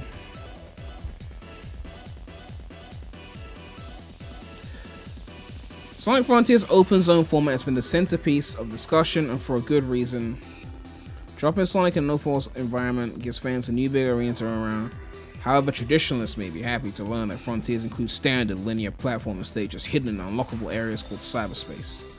I got to play one of these stages during my demo. My voice is so strained, I don't want to read a bunch of basic shit. I'm just gonna like cycle through it until we see something interesting because... Okay, collected portal gears. You obtain them by solving puzzles and completing other types of challenges.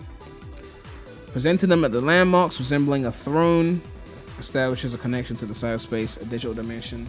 Sega describes as a game within a game. Treats players to fast-paced platforming. Fans of 3D Sonic games will be intimately familiar with, providing a more focused diversion to open zone wandering.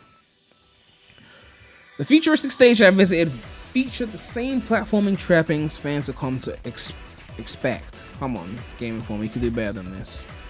So I sprinted down the linear lane. You mean dashed through it like a maniac. I hopped on bounce pads, used my homing attack to ricochet off objects, and surfed rails until I reached the finish line. No one is talking about the length though. You want the length of the levels. Completing a cyberspace level rewards vault keys used to unlock new areas throughout Starfall Islands. This particular cyberspace stage didn't offer anything 3D Sonic veterans haven't seen before. So basically, Generations assets. Still, Frontiers improved controls meant they at least played a bit better than the Hedgehog's recent outings. So basically, at least it's better than Forces, right? If nothing else, the cyberspace gives fans of pockets of familiarity while providing another diversion in Frontiers world, which may assuage some fans' concern about the game's perceived lack of activities. So yeah, pretty basic. And then we have the cover story, which they want to charge you for, which we're not gonna pay because someone's already leaked all the info on this tweet thread. So we're gonna go through that. Let me change the song actually. Let's go with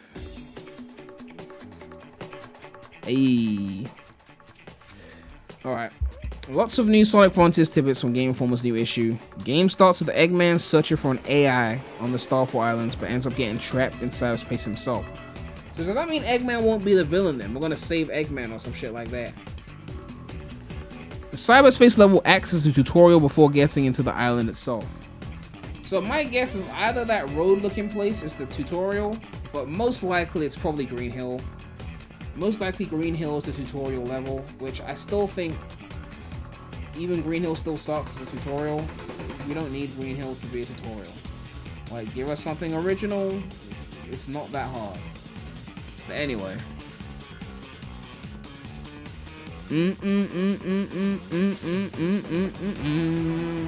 Oh god. 06 boys. Anyway, Amy is also trapped in cyberspace, and you collect hearts to free her. Big is indeed in the game, and it's a fishing minigame with him.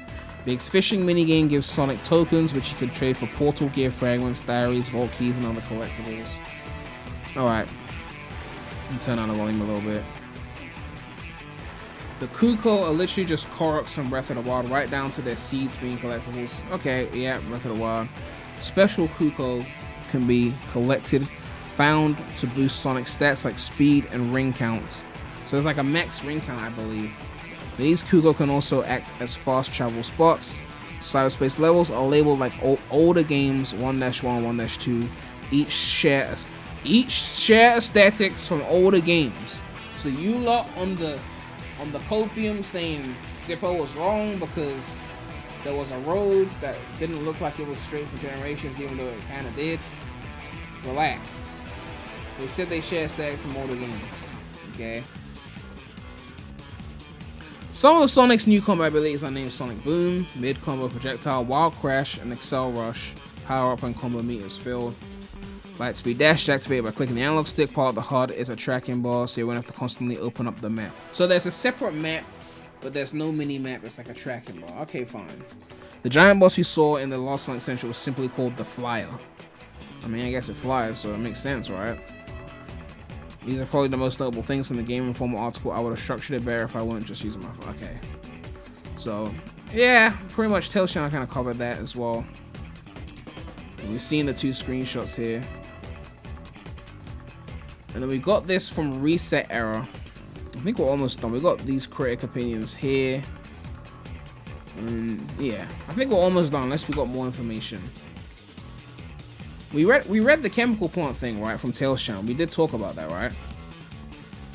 Did we talk about that? Hold on. I feel like we did.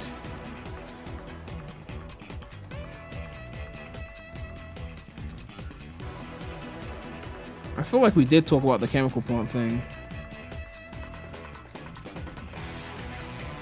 We did.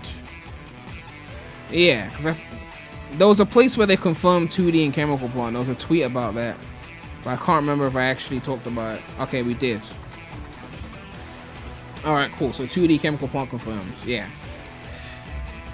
Alright, so someone here who's an editor at Ars Technica said, Sega lifted the embargo and talk about these levels based on the summer. Yo, Sloth donates $1 and says, yo, Pran, have you seen Moist Critical Sonic Frontiers 2 video? Thought it might be something you would enjoy. Or like a review or something? I don't think I've seen that. I mean, I'll probably check out on my own time or something like that. But I don't know what his history is with Sonic, but it could be interesting. But okay. I'm not doing a full piece at ours about it because parceled out smidges of content don't fly with how we cover stuff. Well, they're like, we're not covering this shit because we're tired of the smidges of content that we've been dished out or whatever. Oh, that's cool. Instead, here's what I can tell you. You need items from the open world to unlock each cyberworld portal. My demo began a few feet in front of one portal without any indication of what it is or why it was there. I had to turn the camera around 180 degrees to notice it about 20 paces away. Each cyberworld stage has the same 4 objectives. Okay, here we go. This is where shit gets interesting. Completion time. So obviously get there within a certain time. Harder completion time. Number of rings. And number of red coins. I'm guessing red rings. You get an item for each of these completed objectives to take back into the open world. Summer Game Fest demo I played didn't clarify exactly what the cyberworld items did, or I misread / missed it. So this is interesting, right? So does that mean that cyberspace is going to be a countdown? You know, like Green Forest? I mean, Green Forest technically had a countdown timer in SA2, but the timer was so high that no one realistically was going to like miss it, right? Like if we go to Green Forest right now, right? You can see they give you 8 minutes to do Green Forest, right? And everyone knows that it's not going to take you 8 minutes, especially since your time is linked to the checkpoints, right? I think if you die, the timer goes back to where you were at the checkpoint. So even if you die a lot, I just don't see you taking 8 minutes on Green Forest. So if it's something like that, like this person did it in 2 minutes 14, even double that, you're still well within the time of 8 minutes, right? And even Sonic Heroes, the greatest game ever made, Team Sonic Extra Missions had time-based challenges, And they honestly weren't that hard. Even as a kid, I don't think those time challenges in Heroes were tough. Maybe a few of them were. The only problem was you still had to get A ranks. And on the time-based challenges, the A ranks weren't based on time, they were still based on score. So you still had to do enough to get an A rank, like defeating enemies, shit like that, but with less time. So in that sense it was tougher, but it wasn't super tough in terms of the time restraint on the Team Sonic missions. So they're saying there's a completion time, so if it is a countdown, it could be like beat cyberspace within 3 minutes, and then the harder one could be maybe beat it within 2 minutes, right? I don't know if there's a ranking system. If there's no ranking system, then this would imply that it's a countdown timer. If you don't make it within the time limit, you're dead. Now, it's still Kishimoto, so I'm not expecting the time to be overly stringent, especially when even the Adventure era, when they had timers, they weren't that stringent. Except for Security Hall. 5 minutes would be plenty my fucking ass. I mean, people that are good at treasure hunting definitely didn't have much problems with that, but like for me, Security Hall was... I suck at treasure hunting. I'm not gonna lie. But Security Hall, man. Anyway. Completion time, harder completion time. Then number of rings. So again, referencing the GOAT again, Team Rose's extra missions will all get a certain amount of rings. I think it was 100 rings. And then when you got the ring amount, then the level was over. So this one's like you get a certain amount of rings. And then number of red coins. So you're getting collectibles. Not to compare this to the GOAT again, but that kind of gives off Chaotix vibes, you know? So they might as well just added a 5th one and said number of enemies, since we're doing the whole, like, you know, extra missions based off heroes kind of thing. I'm just saying. But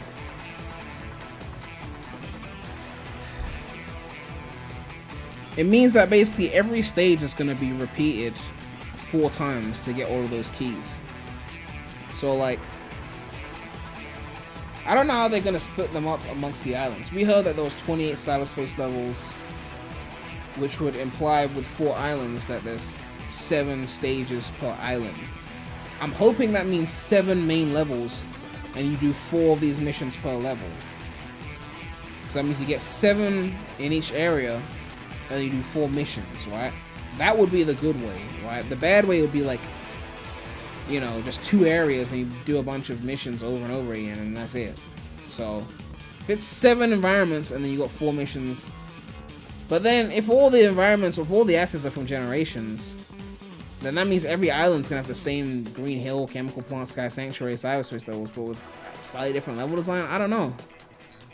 There's only so many areas in Generations. Maybe it'll be like in the first island you see Green Hill at day. And then the second island, you see Green Hill at night. And the third island, you see Green Hill at fucking dusk or dawn or whatever. I don't know. Like, it could just be multiple acts that look the same. I have no idea how they're gonna do that. But if it is 28 levels, and there's only 9 areas of Generations.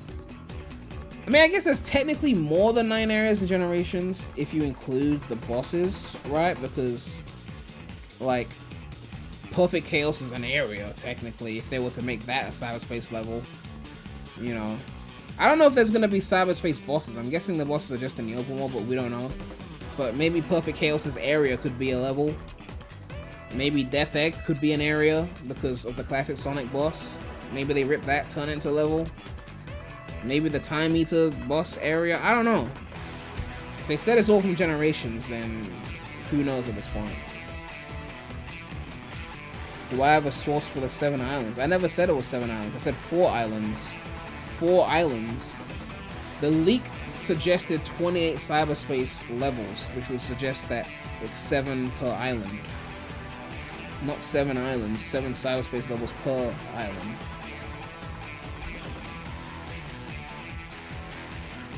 But yeah, as the trailer shows, some of the content is 2.5D side-scrolling, which the trailer didn't really truly show it. I mean, we saw the loop-de-loop, but I don't think the trailer really gave that away. Some is behind the back, and the camera perspective will switch mid-level, depending on what a certain section wants to emphasize. So, yeah, that's the 2D confirmed. Sonic Origins all of the time boost meter applies in Cyberworld. And I don't know what he's talking about here. What Origins all of the time boost meter is even being talked about? I don't get that. Did they mean forces? I don't know. Origins didn't have a boost meter, right?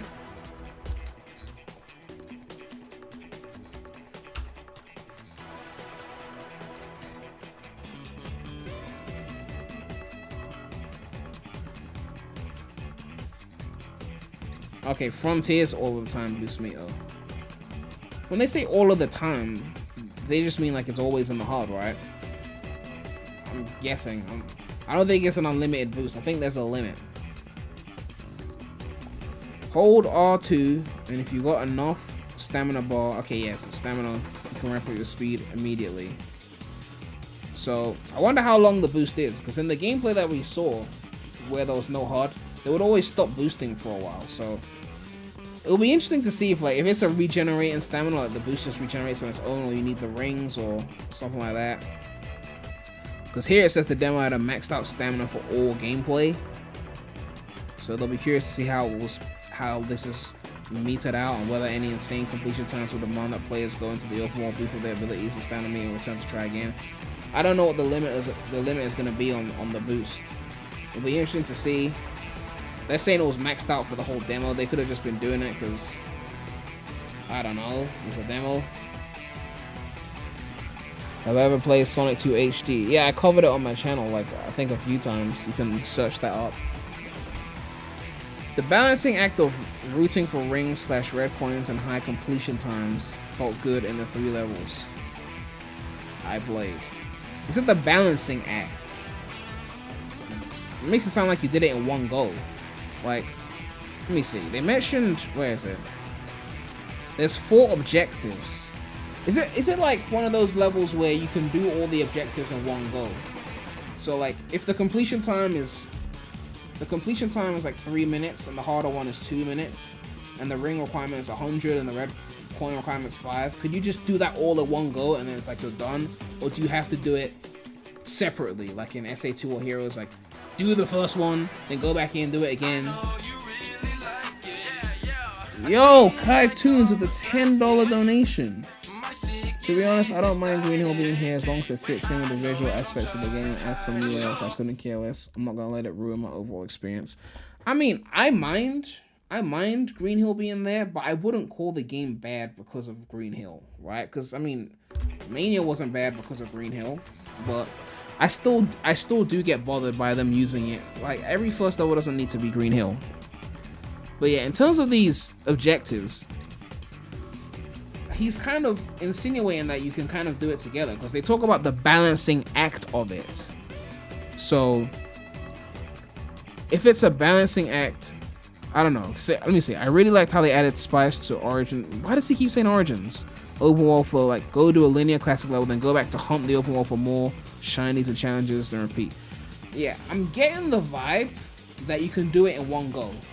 Like, if you're able to get the times in one go, get the collectibles in one go, then fine. But maybe if you don't do it like that, you can do it separately. I don't think they're doing it like the SA2 Heroes or Super Mario 64 kind of like do it separately, then finish and go back, because that could be a way to artificially extend game length. But I guess they're not doing that here. I don't know. We'll find out later. None of the levels I played felt like one-to-one copies of other linear Sonic 3D games classic levels, despite them heavily biting on other games' aesthetics. So they're not one-to-one copies in the sense that it's not the same level design, right? But the aesthetic is basically ripping off. So the same assets, but inferior level design, obviously, as we already know. Oh, they got more responses here. We're gonna go through that. There's a spoiler here, so I don't know what it says, but if you give a fuck, then don't look. Eggman showed up in a cutscene at the end of the 3rd Cyberworld stage, as if he'd been warped into it against his will, maybe. Okay, so first confirmation of Eggman showing up. That's good. I mean, we knew he was gonna be in the game, but like, good to know that. After the 3rd cyber stage, so I'm guessing Sky Sanctuary. Could it be Bite Generations plot where it seems like Eggman is in trouble, and then you realize he was in cahoots with the Time Eater? I don't know. Someone here responds, sounds like it's slightly exploration based. This person responds, think of linear Sonic 3D platforming levels in the past, where you know there's stuff to be collected on either a lower level or higher level, and you have to get the right running and jumping position to get to a higher platform and higher boost pads to hit a visible string of rings. Or where you've gotten halfway through the level and realize there's stuff above you, so you want to go back, retry, and see if red coin is up there. Did you find it's evenly split in amount of time spent, or was it mostly 3D or mostly 2.5D? Does he respond? Mostly 3D, but I only played 3 levels. Is there anything else that he said? Okay, Otani tweeted something here actually. I didn't see this before. The music featured in the Nintendo Direct trailer is an important piece of the Sonic Frontiers soundtrack.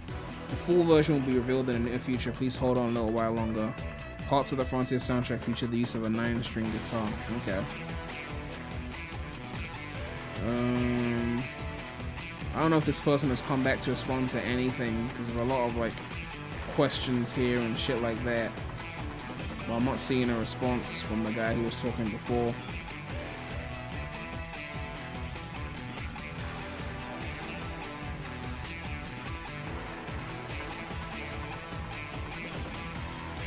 Yeah, I'm not seeing any response. The person's left. The person's left.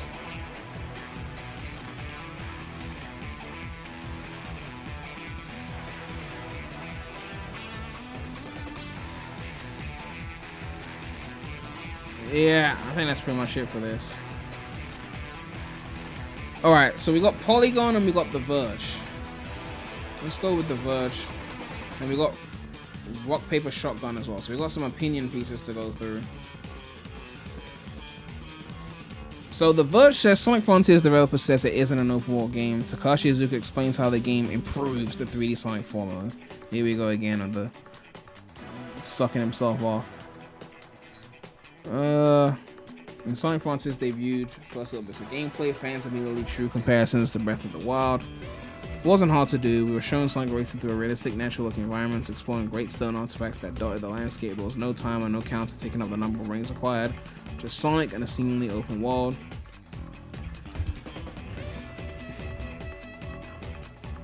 And while Frontiers creative officer Takashi Iizuka understood why, to some fans, the game looks like Sega's late-hour attempt to replicate Breath of the Wild's success. It's actually nothing like that. This seems like shit we've already heard before. For 10 years, he said, 3D Sonic games are falling into a distinct pattern, and that team was at the limit of what they can create. That's going to excite the fans. They decided to revisit an idea they had but couldn't execute with the technology at the time, a kind of open zone concept which Sonic would not be bound by a track or a forced perspective typical to his games at the point. Yeah, it's just Iizuka sucking himself off. Here we go, in the hands-on experience, here we go, that's what I want to look for. I could see that vision. While I don't necessarily agree that Frontiers isn't an open world game, it still speaks the same open world language of if you see it, you can go there. I get why Iizuka doesn't think so. Frontiers is a platformer like any other Sonic game, but now that platforming isn't bound by a discrete track, you can select from a menu screen from like in Sonic games in the past. It's up to you to discover the platforming sections through the exploration of the world, and with a variety of new moves in Sonic's kit, how you journey through the world is as varied as the kinds of puzzles you can find. Taking Sonic's wall climb or homing attack and removing it from an on-rails obstacle course to a more open world breathe new life into what's been Sonic's standard formula for a decade now. Previous Sonic games put you at a starting line and guided you toward the finish. It presented the platforming sections to you in sequence, requiring no more thought than up. Why are they trying to pretend that all the past Sonic games are just super automated? This is not really fair, not really doing justice, in my opinion. I really enjoyed the way Frontiers inverted that formula, presenting me the finish line like some collectible and otherwise inaccessible place, requiring me to work backwards to figure out how to get there. Instead of giving me a stage to run through, I can essentially create one out of the landscape itself. For all that puzzle solving, while the fun and intriguing new formula for Sonic is however regrettably slow, the core component of Sonic's appeal, whether 2D or 3D, is spot on. Okay, here we go. Fortunately, Iizuka and his team added a bit of the old with the new. As Sonic works his way through the mystery of the island he's trapped on, he unlocks portals to cyberspace. In cyberspace, Sonic Frontiers abandons the slow, impossible platforming of the open zone environment in favor of some good old-fashioned on-rails Sonic speedrunning. Just about any Sonic fan will tell you that Sonic Unleashed is reveled except for its data. Fuck off. No one gives a fuck about your Unleashed hate. Cyberspace levels and Frontiers feel like the daytime stages of Sonic Unleashed. Finish the stage while completing challenges like beat the stage next minute, and Sonic will be rewarded with the items he needs to progress. Now, hardcore Sonic fans are gonna see this and go, okay, Critic from The Verge said it's like the Unleashed levels. That means that the level design is going to be the quality of Unleashed, and not like the quality of, or the lack of quality of the Forces levels. When in reality, the Critic is probably a filthy casual, and is calling them the daytime levels of Unleashed, because that was the first time in the main series that we got proper boost levels. So of course they're gonna mention Unleashed. Doesn't mean it's at the quality of Unleashed, it just means they're boost levels with 3D and 2D sections. Anyway, I just have to put that out there because people are gonna see that and go, it's gonna be like, no. If a hardcore Sonic fan said that, I would trust that shit, right? If someone who's played every single modern game said the level design is more like Unleashed than Forces, then I'll listen. But when they say it's like the daytime stage are Unleashed and everyone hates everything else in Unleashed, that's a casual take there. He's just saying it's a boost level. I'm not reading too much into that. Though I've only been able to play a demo that was about 25 minutes long, I feel that Sonic Frontiers can do for 3D Sonic games what Sonic Mania did for the 2D ones. Okay. Maybe they will win over the critics. I don't know. Maybe they will win over the critics. I'm not personally sold on the gameplay, but they might win over the critics. Who knows? The open zones with the in-depth puzzle platform. So it's called the puzzle platforming in-depth. It's interesting that they said puzzle platforming because we didn't see any real puzzle platforming in the gameplay. We saw puzzles, we saw platforming, but we didn't see puzzle platforming, did we? I don't think we saw any puzzle platforming. But yeah, I mean, this statement here is a pretty bold statement to make. So, you know. And I mean, sure, if you forgot about everything that happened with Modern Sonic, you know, minus the past decade, then sure, Frontiers is going to feel like a huge breath of fresh air. Because standing next to its recent peers, you're standing next to Forces, Lost World, Rise of Lyric.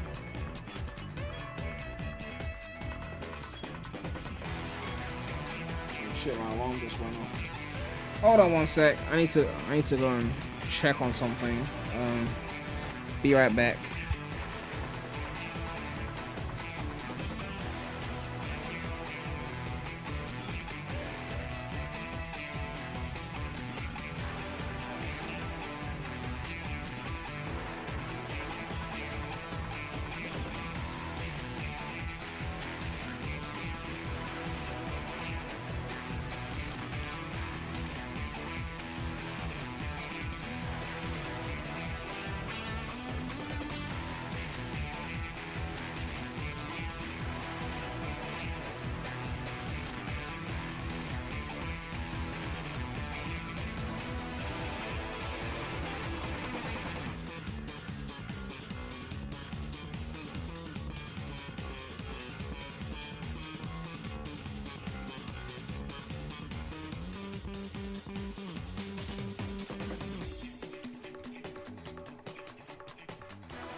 Ugh.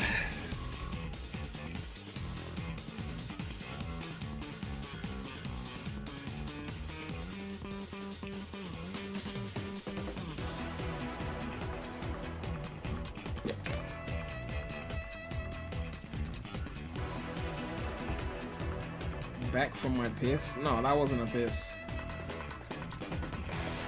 I just had clothes in the washing machine. I had to put them in the dryer, that was all. Turn this mid music off. Don't be dissing 06. Okay? This is a 06 safe zone. Although I might change the song to... What should we go with?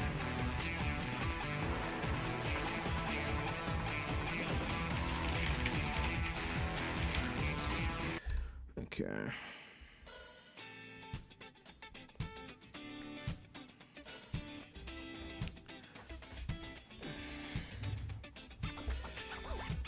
Ugh. Yeah, we were talking about this. We said that if we look at the past decade of Sonic, which is, I guess, the recent Sonic, yeah, Frontiers is probably gonna surpass all of that. Like, let's be real. Like, if we look at, let's go on Metacritic right quick. Type in Sonic Oswald. On Wii U, it got 63. PC, it got 57. Obviously, Rise of Lyric was worse than 06 in terms of user scores and critic scores. 3.2, 3.6, whatever. And then you had, what's it called? The other mid one, Forces, which had a 57. The highest one was a 62. Right? Colors Ultimate is just a re-release, so I'm not gonna count that. But if you want to take a look at the score for that, it hits 74. But in terms of the last decade of Sonic, in terms of 3D Sonic games, not including like racing games like Team Sonic Racing, but if we're including everything from the last decade, the highest thing, what did Lost World do? 63. Rise of Lyric was obviously piss low, and Forces hit 62. So 63 is the barometer, right? And even if you want to go further back, I mean, obviously minus Colors and Generations, what did Unleashed get? Unleashed got 66, but we're not re-including that. I guess you can. Regular Unleashed got a 60, and then obviously 06 got, you know, less than that, 46, 43, and then Shadow. What did Shadow get? We're going back. 49. Oof. I don't think it was that bad. 51. They were harsh on this game, man. Are you gonna give Lost World higher than this? Forces higher than... I don't agree with that. But the highest they got on Metacritic was 51. Right? And obviously Heroes was in the 70s, depending on the port. So for PC and PS2 got 60s. GC and Xbox got 72, 73. So like, Colors was like 78 for the Wii version, which is the 3D one. Generations got 77. So if we're gonna go off of Metacritic, and I hate to say this because I don't agree with all those opinions, but if we were to go off of Metacritic, that means that since SA2, which is the highest rated 3D Sonic game on Metacritic, I think it's the second highest rated Sonic game on Metacritic as well, like after... Well, actually that's not true, because Mania Plus and both CD and Mania Plus are higher, but that got an 89. So let's just check again. Let's go based on games and then sort by score. iOS Sonic CD is at the top, which is fucking ridiculous. Then you got Mania Plus 91, and then you got SA2, which is... SA2 is the only Sonic game on Metacritic. Not Battle, the original Dreamcast one. Battle got a lower score. But this is the only Sonic game on Metacritic to score in the 80s. 3D. Obviously, this is a racing game. I'm not counting that. But like 3D Sonic, this is the only thing to score 80s. The next thing after it is like Colors, which was like 79. See here we can see Mania, Sonic 2. We could see Rush, which is goated. Another version of CD, which is 2D. All-Stars Race Transform, which is 3D, but again, racing game. And then another port of CD. We've already left the 80s now. And then the next thing in the main series is Colors. This is the DS version. We can't even count that. And the Origins is here. Russia. So Colors. So SA2 got an 89. And then when it comes to 3D Sonic, the next thing was Colors at 78. So if we're to score the Metacritics of 3D Sonic games, you've got SA2 at the top, which was 2001, because we're talking the Dreamcast version. Battle, again, Battle scored lower because re-releases tend to score lower. Battle got 73. There's SA2 at the top, Colors second, which I hate calling that 3D, and then Gen's right under it at 1 point at third. Right? So again, Colors got a 78, Gen's got a 77, SA2 got an 89. Where Heroes at? We already mentioned Heroes. Keep up. Anyway, that means that if Frontiers gets a 76 on Metacritic, which is not outrageous, right? Open world Sonic, not too hard that will piss off the critics. If it gets a 76 on Metacritic, which again, critics have been pretty lenient on Sonic recently. Colors Ultimate was able to scrape 70, 74, and that was a shit re-release of a game that was already mid. But it was still able to scrape 74 on superior ports, only 67 on Switch, obviously. Still TBD on PC. No one got it on PC because Epic exclusive fucking bullshit. Anyway, if Frontiers gets 76, that puts it at 4th place for all of 3D Sonic, according to Metacritic. Okay, it's not my personal opinions, obviously. So when they say in this article that Sonic Frontiers can do for 3D Sonic games what Mania did for 2D, from a metacritical standpoint, it's not outrageous. If it gets a 76, it's at 4th place on the whole of 3D Sonic. To be fair, Sonic Adventure 1 is not on Metacritic, the Dreamcast version, only the re-releases. Maybe there was no Metacritic then, I don't know. But you can only see like DX and other re-releases, like the 360 version scored low, DX scored 57. The original SA1 was well received critically, but it's not on Metacritic. In terms of Metacritic, a 76 for Frontiers puts it at 4th place amongst Sonic Team's 3D releases. If they get to 79, right, that puts them at 2nd, only under SA2. If we're going to be metacritical, right? So again, going back to this statement, Sonic Frontiers can do it for 3D Sonic games that made it for the 2D ones, right? If Frontiers gets a 79, they can literally say this, and knowing the Sonic Twitter, they will say something like this. It is officially the best 3D Sonic game in 20 years. Because SA2 is the highest one at 89. That came out 01. So last 20 years means up to 2002 to now. If it gets a 79 on that, it doesn't even have to hit 80. That's where the bar is. If it gets a 79, they can say that Frontiers is the best scoring 3D Sonic game in 20 years. Like, the press is gonna be crazy. Even if fans are not saying it's like the best 3D Sonic in 20 years, I'm not gonna say that shit. There's no way I'm gonna say Frontiers is the best Sonic game in 20 years. When Heroes will be there, when Unleashed will be there, when Generations will be there. I'm not gonna say that shit. But statistically, based off Metacritic, if it hits a 79, it's the best 3D Sonic game in 20 years. I can't believe I'm saying that. But that's the perception. That's the perception. Right? All it has to do is hit 79, they can say best in 20 years.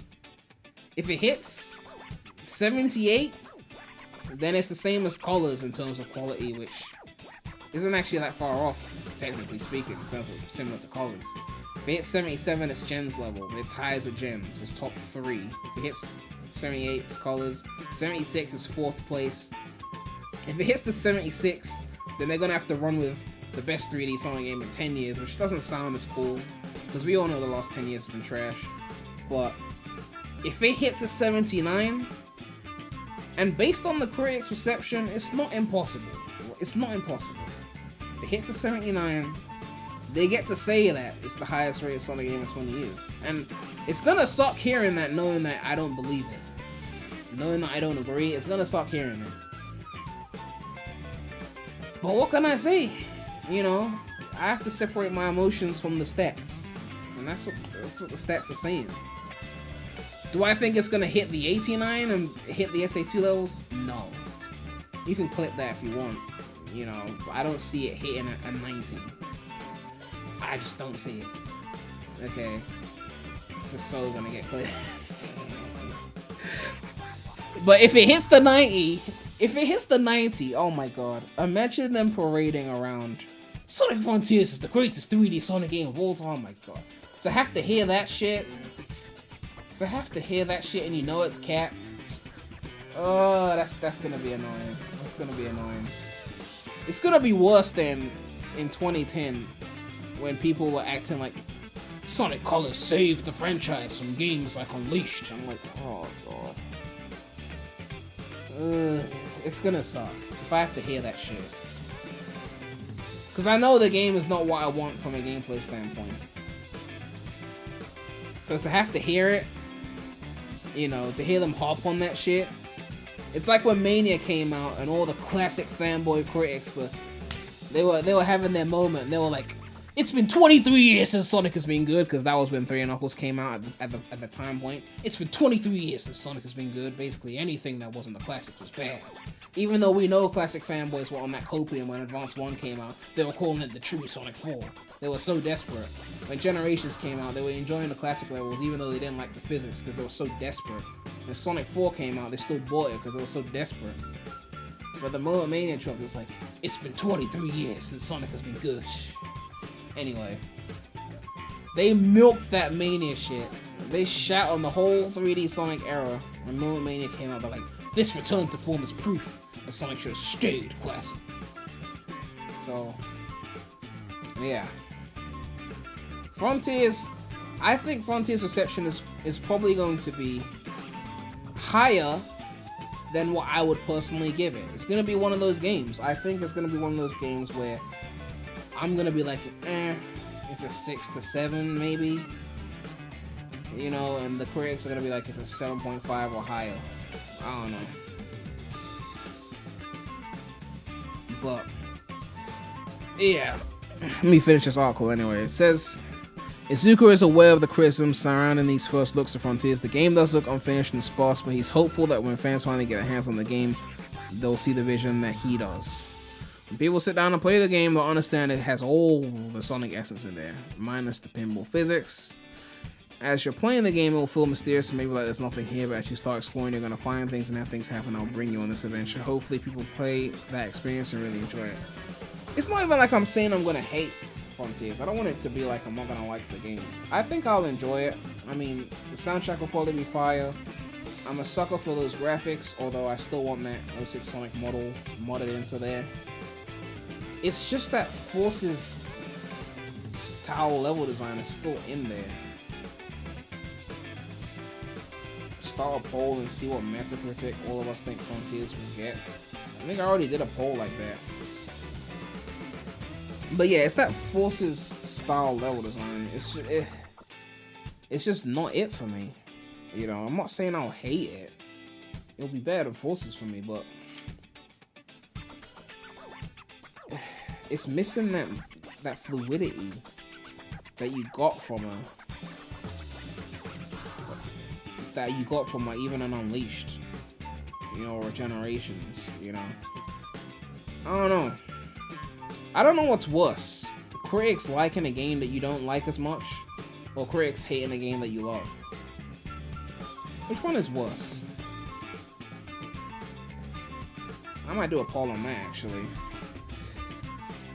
I might do a poll on that. Let's see.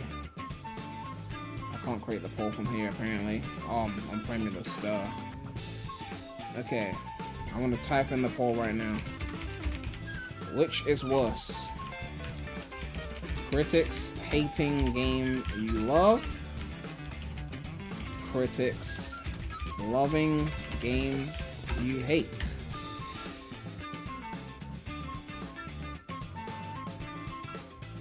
I just want to see what people think on that. Because, I mean, obviously you shouldn't care about what critics think, but it influences the franchise, so... what would bother you more? Seeing a low score in a game you love, or seeing a high score in a game that's fundamentally just not what you want?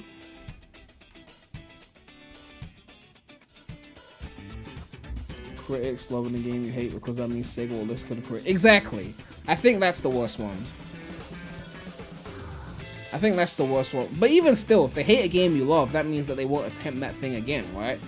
Oh, they hated this game? Okay, we're not going to do that thing anymore. Oh, right, I can't see the results because I'm not logged in as premydaremy, so I have to vote. So more people are mad at critics hating a game that they love, it seems. That's interesting. I guess you can make the argument that, oh, if they love a game that you hate, you know, so what? Right? Like, let them enjoy things. But I feel like it's more so what it means for the future of the franchise. Like, critics loving colors meant that we got more colors-esque elements. Wisps and all those things stayed around. Meta-era shit stayed around for longer as a result. So that's why it was annoying. It's not because I don't want them to enjoy things. It's because they dictate how things go. Kind of thing. But yeah, I feel like it's gonna be like, I don't know. It's gonna be interesting. It's gonna be interesting. We got a few more articles to go through, and then I think we're done. So we're gonna go through these here. I don't want to stay live too long because there's an IGN thing later today. So I'll probably go live for that. I mean, I could do a video reaction. I don't know. I might as well just ask the viewers. Let me ask the viewers right now, actually. Those of you who don't know what I'm talking about, IGN are doing an answering your questions about cyberspace and more in like 12.5 hours. So I was thinking, should I go live for that?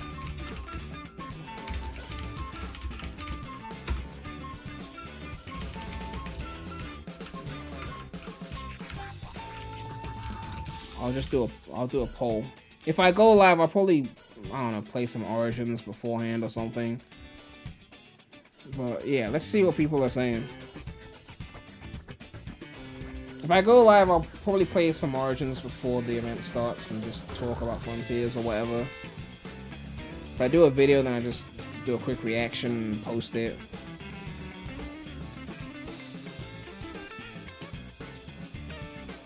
Okay, most people are saying go live. Alright, cool. We'll go live. We'll go live then. The people have spoken. The people have spoken.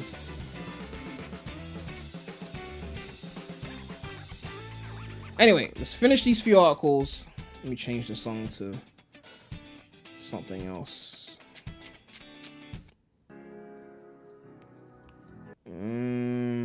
Let me see.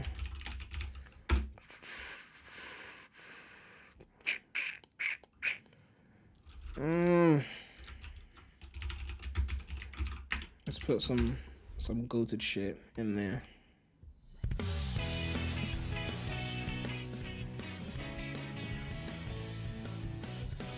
Alright, we're gonna finish these last few articles and then we're gonna call it. Sega's open world Sonic Frontiers has traditional Sonic levels 2, scattered throughout the open world is familiar 3D and 2D high-speed platforming.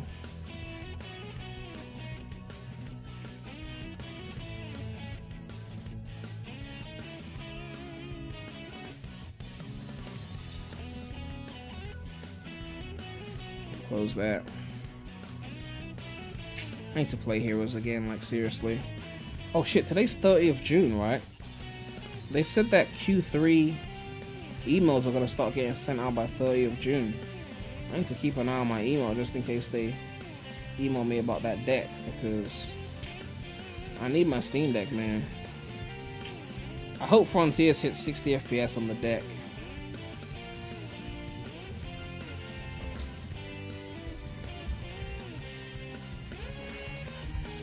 But yeah, I'm gonna have to keep an eye out for that email. I need my Steam Deck. Like, Frontiers gonna bang on the Steam Deck though, because I can't wait for the side-by-side comparisons of Frontiers running at 60 FPS on the Steam Deck and only hitting 30 on Switch. Like, today is the 29th, Prem. It's almost like time zones exist and I live in the UK and it's the 30th of June.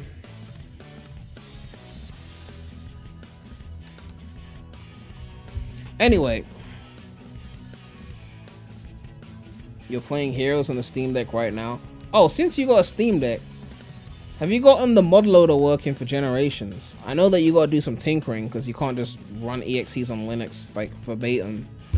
So I want to know if people have actually bothered to like install Generations mods, because you know I'm not gonna play Generations without Jason Griffith. That's ridiculous. So who would do that shit? Someone said, "You're in the UK? Why is that such a surprise? Can you not hear my authentic British accent? You know? I mean, I moved around a lot, so..."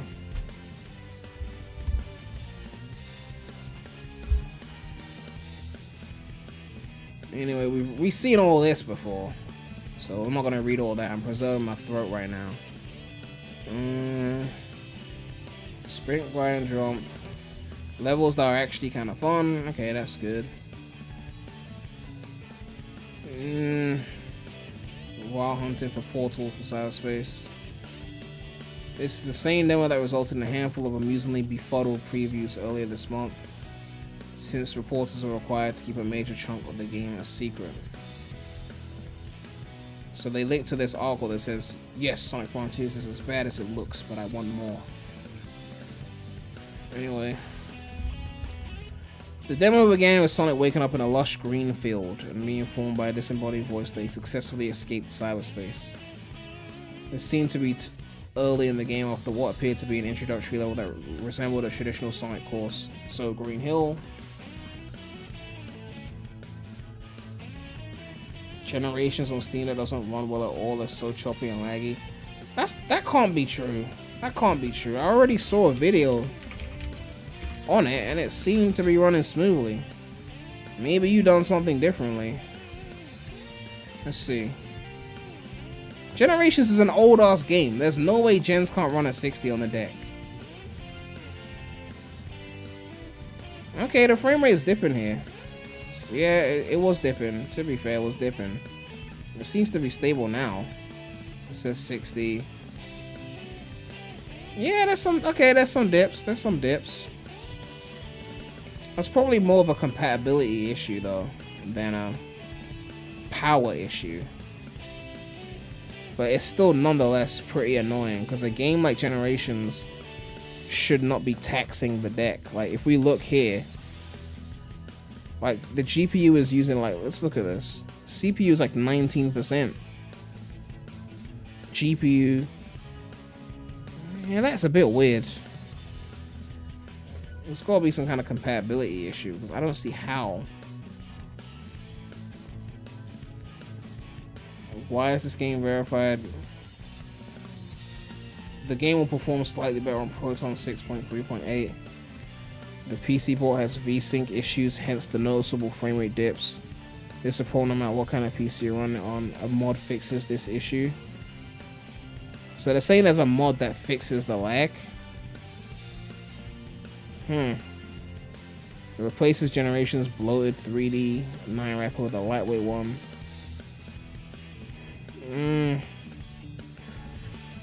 I mean, Generations wasn't the greatest PC port. You know, the fact they required a configuration tool is fucking bullshit. PC ports should stop doing that. But yeah, I guess modders have fixed it yet again. Prim's whole worldview on the Steam Deck about to share. Generations was not going to be my most played game on the deck anyway. My most played shit on the deck is going to be Assassin's Creed, because I've been wanting to finish all those AC games, but, you know, I don't like sitting on my computer for that long. So, by having it on the deck, I could just go somewhere else and just play for hours if I want. Especially the older ones that will run at 60 FPS. You know, like the later ones like Origins and whatnot will probably dip into like the 40s and shit. There's a Proton that makes Gens 1. Well, yeah, like, as Jaden is saying, like, there's different versions of Proton. You're gonna have to do some tinkering, okay? Steam Deck involves tinkering. Like, it's just how it is. Beat Odyssey and Valhalla.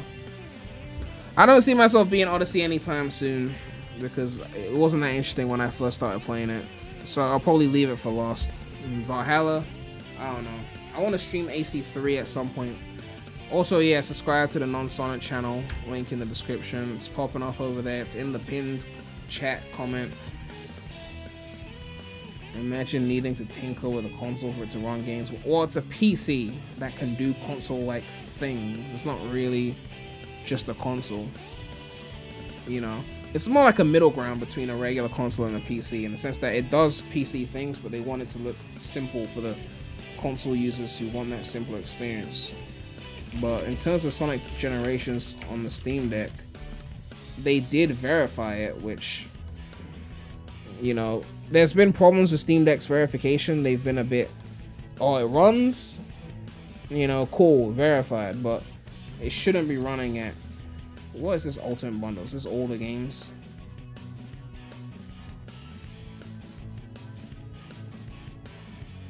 Is this everything Sonic on Steam?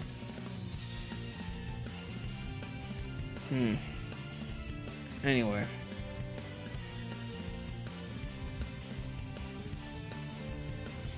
Steam Deck is great. Is a GOAT. Don't be mad because you don't have one. Yeah, I mean, the Steam Deck is looking like some GOAT shit. You know. But again, I'm not going to play that much Gens on my deck anyway. Gens, I've played it so much. Unless it's like a new mod, which I'd probably be making a video or stream on. I'll probably just open it and play like modern levels for 15 minutes and then close it, you know. AC is gonna get played a lot. Probably Mega Man will get played a lot as well, because I bought all the Mega Man collections recently, so I wanna put some hours into that. Yo, Fame, the $2 donation. What's up? Always enjoy your streams, Prime. Thank you for the support. Someone said PC better. I mean, Steam Deck is still a PC, so I don't know what the point of that is. I've had a good time with my Steam Deck, lots of PO6 and hat in time. The deck for emulation is a GOAT. I tried Heroes on there, it's nice. I mean, I'll be playing the PC version of Heroes though, but it's good that you can emulate the Dolphin version as well. Have I ever thought about making a Gens mod or a mod for a Sonic game? At some point, I want to learn Unreal Engine 5. I feel like once I get back into coding again, it's not going to be to mod Sonic games. If I do make a game, it's going to be original, you know? At some point, I do want to get into like making games, maybe when I'm older.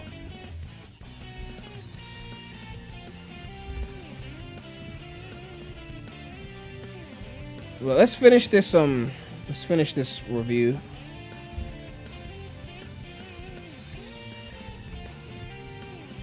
The demo was confusing in many ways, including featuring the wrong button prompts for the controller I was given and being presented in a weirdly low resolution and in windowed format. Yeah, that is kind of weird. The booth attendants at the preview event were unable to provide any supplemental information or context about any aspect of the game, so please bear with me through some guesswork. The early demo of the demo was heavily tutorialized, explaining that I could play in action or high speed mode, that I had a map, and that I would need to solve puzzles to earn skill points, collect seeds, vault keys, and little creatures called Cocos, and that I could reclaim Amy Rose's memories via some kind of tokens. Frontiers demo threw me into the deep end, and my half hour of the game didn't illuminate much. So a lot of the critics already said they didn't like the tutorial. And if the tutorial is Green Hill, then I can see why, because no one likes Green Hill anymore. At some point, I was instructed to use a skill point to unlock an ability called Side Loop. So I'm guessing that's the first skill you unlock and they make you do it yourself, so you know how the skill tree works. Which lets Sonic draw a line behind him as he runs. Yeah, we know how that works. At other times, this ability can be used to solve puzzles. That'll be interesting. Sometimes doing it creates a burst of gold rings, though it was never clear in the demo when this would or would not work. Okay, that's interesting. So you can get rings from the side loop.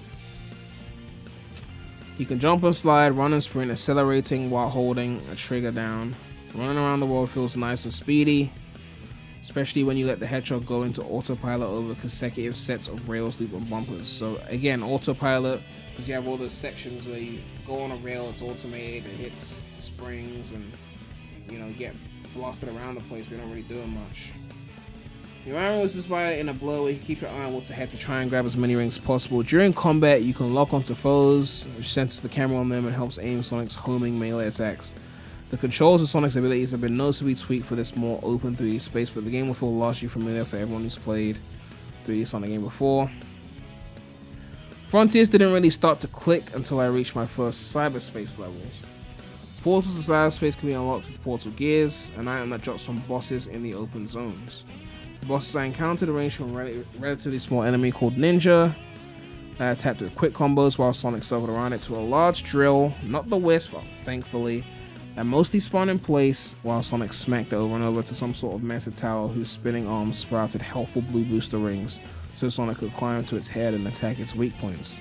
These bosses all shared the same otherworldly, sterile, sci-fi robot aesthetic.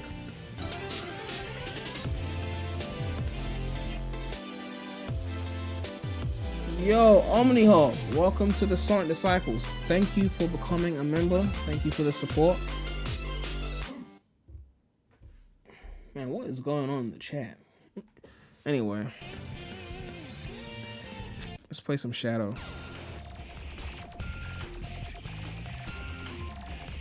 These bosses all share the same otherworldly sterile sci-fi aesthetic, and they weren't exactly challenging. So he said the bosses weren't challenging. Granted, this was an early area. The early area excuse is not sitting right with me though, because we said that about Forces, and then it didn't really get more challenging. I mean, okay, Forces did get a bit more challenging towards the end, but not by much, I guess. Jaden fuming that he can't time it. Okay, you're getting a bit too cocky right now. I'm gonna give you a timeout just for that. I can still time out mods because it's my stream. Ugh.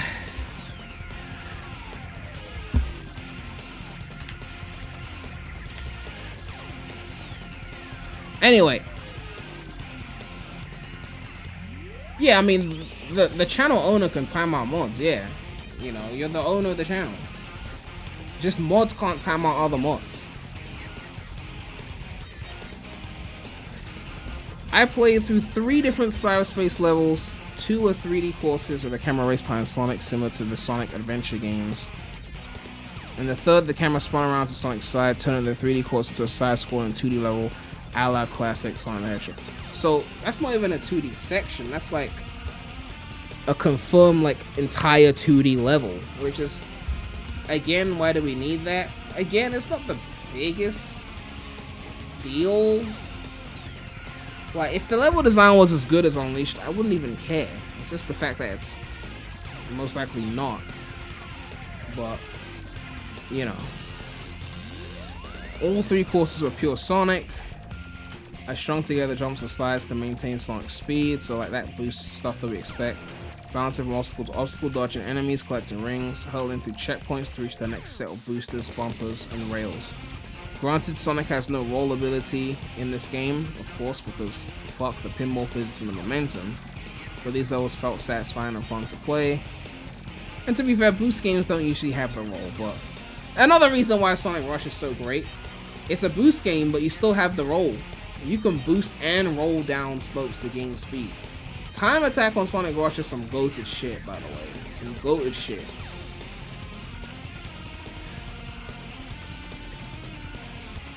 But yeah, It seems the cyberspace levels to be the real meat of Sonic Frontiers. I can imagine a gameplay loop where you explore the open world, solve puzzles and defeat bosses to access portals to send you to cyberspace for classic Sonic fun.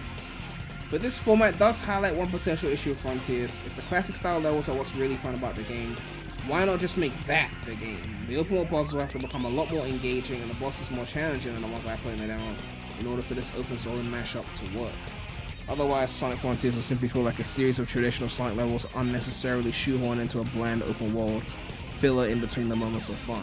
And that was something I said as well, that some reviewers might give it the Unleashed syndrome of, we like the daytime levels but we hate everything else. We hate the hub worlds, we hate the werehog, and because of that we can't give it a good score. Some people might be like, open world is boring, we only like cyberspace, and give it a bad score because of that. We'll see. Right, I'm sure some critics will say that, not all critics, but for the open world to be fun, it has to be more engaging. The puzzles need to be tougher, the combat needs to be tougher, the platforming challenges in the open world need to be tougher. It all needs to be tougher. If it's not going to be pinball physics and momentum, which is what we ideally wanted, then it at least needs to be hard, right?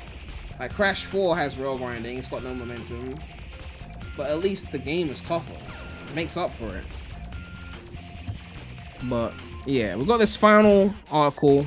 This is from Rock Paper Shotgun.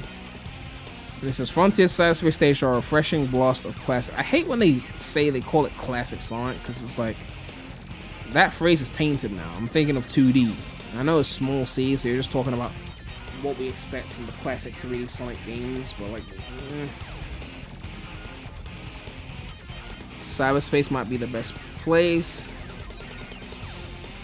I thought Frontiers was less Breath of the Wild and more Odyssey after I gave it a whirl at Summer Jeff Fest. It definitely is Summer Jeff Fest. Despite its rough edges, Frontiers' openish world was a joy to bits around as a hedgehog renowned for going particularly fast. No one is mentioning the length though. I want length confirmations. They need to drop one cyberspace stage in full. Like, just one. So we can just assess the length of these things.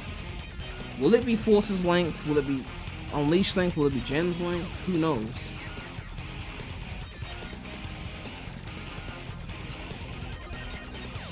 There was one thing I couldn't talk about cyberspace. Bite-sized levels. They're calling them bite-size. It's not good. But it could be just bite-sized in the context of the open world.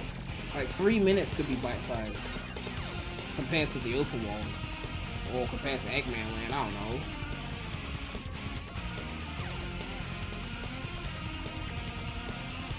Here's why it might be one of the best bits of the demo. The environment's all cybery, with neon lights and weird abstract shapes. Sky Sanctuary in Gens is like 2 minutes 30 for you. Yeah, I mean, most of the levels in Gens range from like 1.5 minutes to like 3.5, 4. With like Modern Planet Wisp is like 4 minutes or under 4 minutes if you're good. Modern Green Hill is like 1.5 minutes to 2. Chemical Plant's like around under 2 minutes. Most of the levels like 2 to 2.5. Even then, I thought the levels were short, because you know we played Unleashed before that, we played 06 before that, Heroes. Gen's levels were short as fuck when they came out, but people liked that length. I thought it was too short,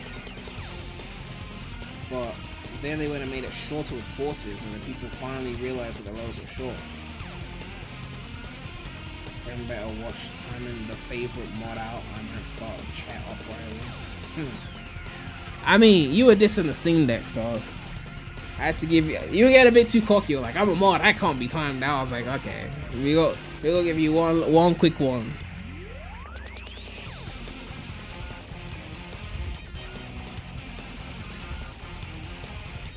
Chuck your RGB keyboard at a screen and having your neighbor hedgehog run over it, basically the same thing. Okay, so basically the weird colors. If you're a Sonic fan who keeps up with all things hog, these writers, they always write some weird shit like that. Who says that? You may have already seen some cyberspace talk floating around. A Twitter user, Datamine Origins, supposedly found leftover Frontiers files label things like cyberspace, noise, and cyber hologram. There's a bunch of shonky camera footage from the show floor in LA which captures Sonic dashing about cyberspace level in spot quality. As if you needed any more validation, those Cyberspace levels are real, and I played one of them during my brief stint. If I recall correctly, I collected a portal gear from a boss in the open world, then slotted it into a portal thinking I'd be whisked off into a new zone or something. Instead, I entered the total antithesis of Frontiers, colorful, loud, and focused. We better get to bounce off those cars or at least grind off their bonnets. Look at this person having expectations. You gonna quick step away from the cars and you gonna like it, okay?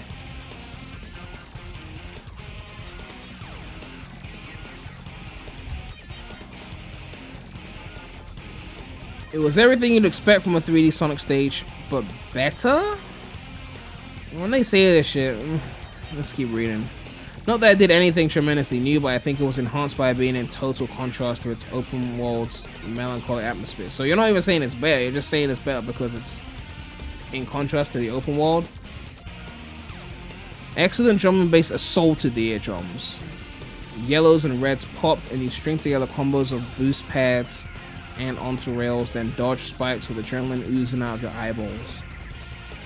You know, there are challenges within each cyberspace level you need to complete these to receive vault keys to progress further in the game. Unfortunately, I didn't get a chance to sample these challenges as my demo came to an end as soon as after I finished up the stage. So, I don't know if the challenges are separate or not. If it's like SA2 Heroes where you do the main level, then you have to go back and do the challenge 1, go back to challenge 2, or if it's just like you can do everything in one run if you're good enough, right? There are challenges with each cyberspace level you need to complete. Okay. Let's just say that Cyberspace ended up not only being a refreshing blast of classic song, but arguably the highlight of the whole demo. Here's hoping there's ways to replay those levels in the game, or at least loads of them.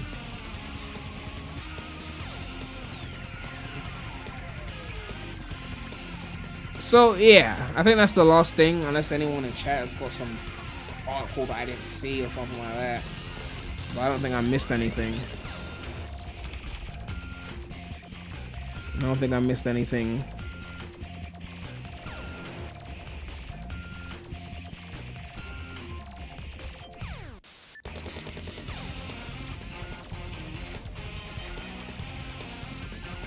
Let me see comic book. Is there any new information here?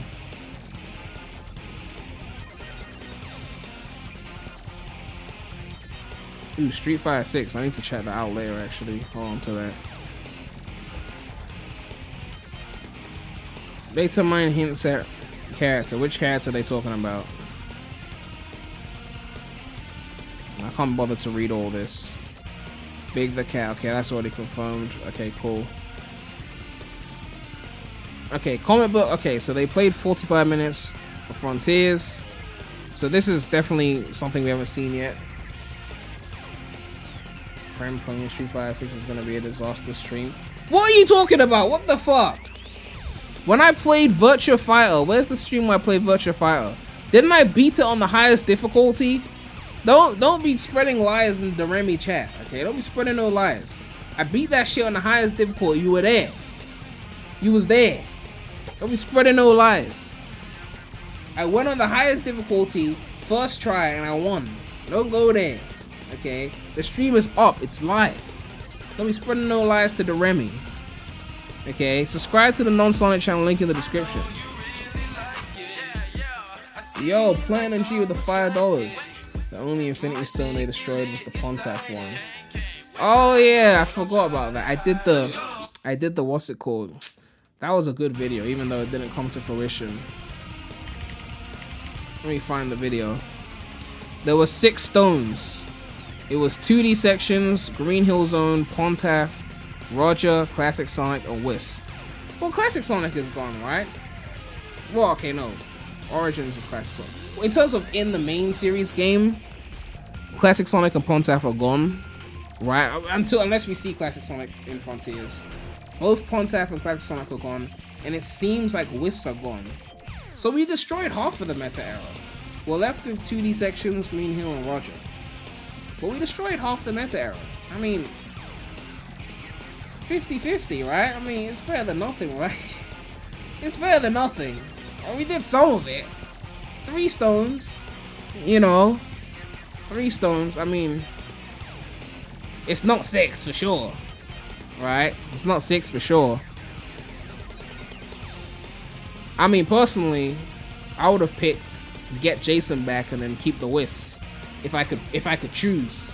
If I could choose the 3 stones, I would obviously Pontiac would be gone, Roger would be gone, and Classic Sonic would be gone. If those are the 3 I would pick, like priority, right?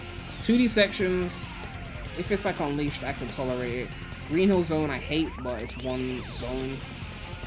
Whis, I dislike them fundamentally, as visually, the way they sound, the way they look. I don't hate them gameplay wise. I just feel like they steal abilities from other Sonic characters. Anyway. This person says, the cyberspace is under embargo, and because of that, their impression ultimately described Frontiers as playing as rough as it looks. But if there's a glimmer of what Frontiers could be, it's in the cyberspace. Basically, the cyberspace is more akin to the traditional Sonic levels, with linear fast-paced running and platforming. Earning portal gears through beating bosses unlocks the special cyberspace levels at various pillars, and completing them offers up vault keys in order to further progress towards finding the Chaos Emeralds. How that actually works in practice after getting the vault keys unclear, as that's where my time with the title actually concluded.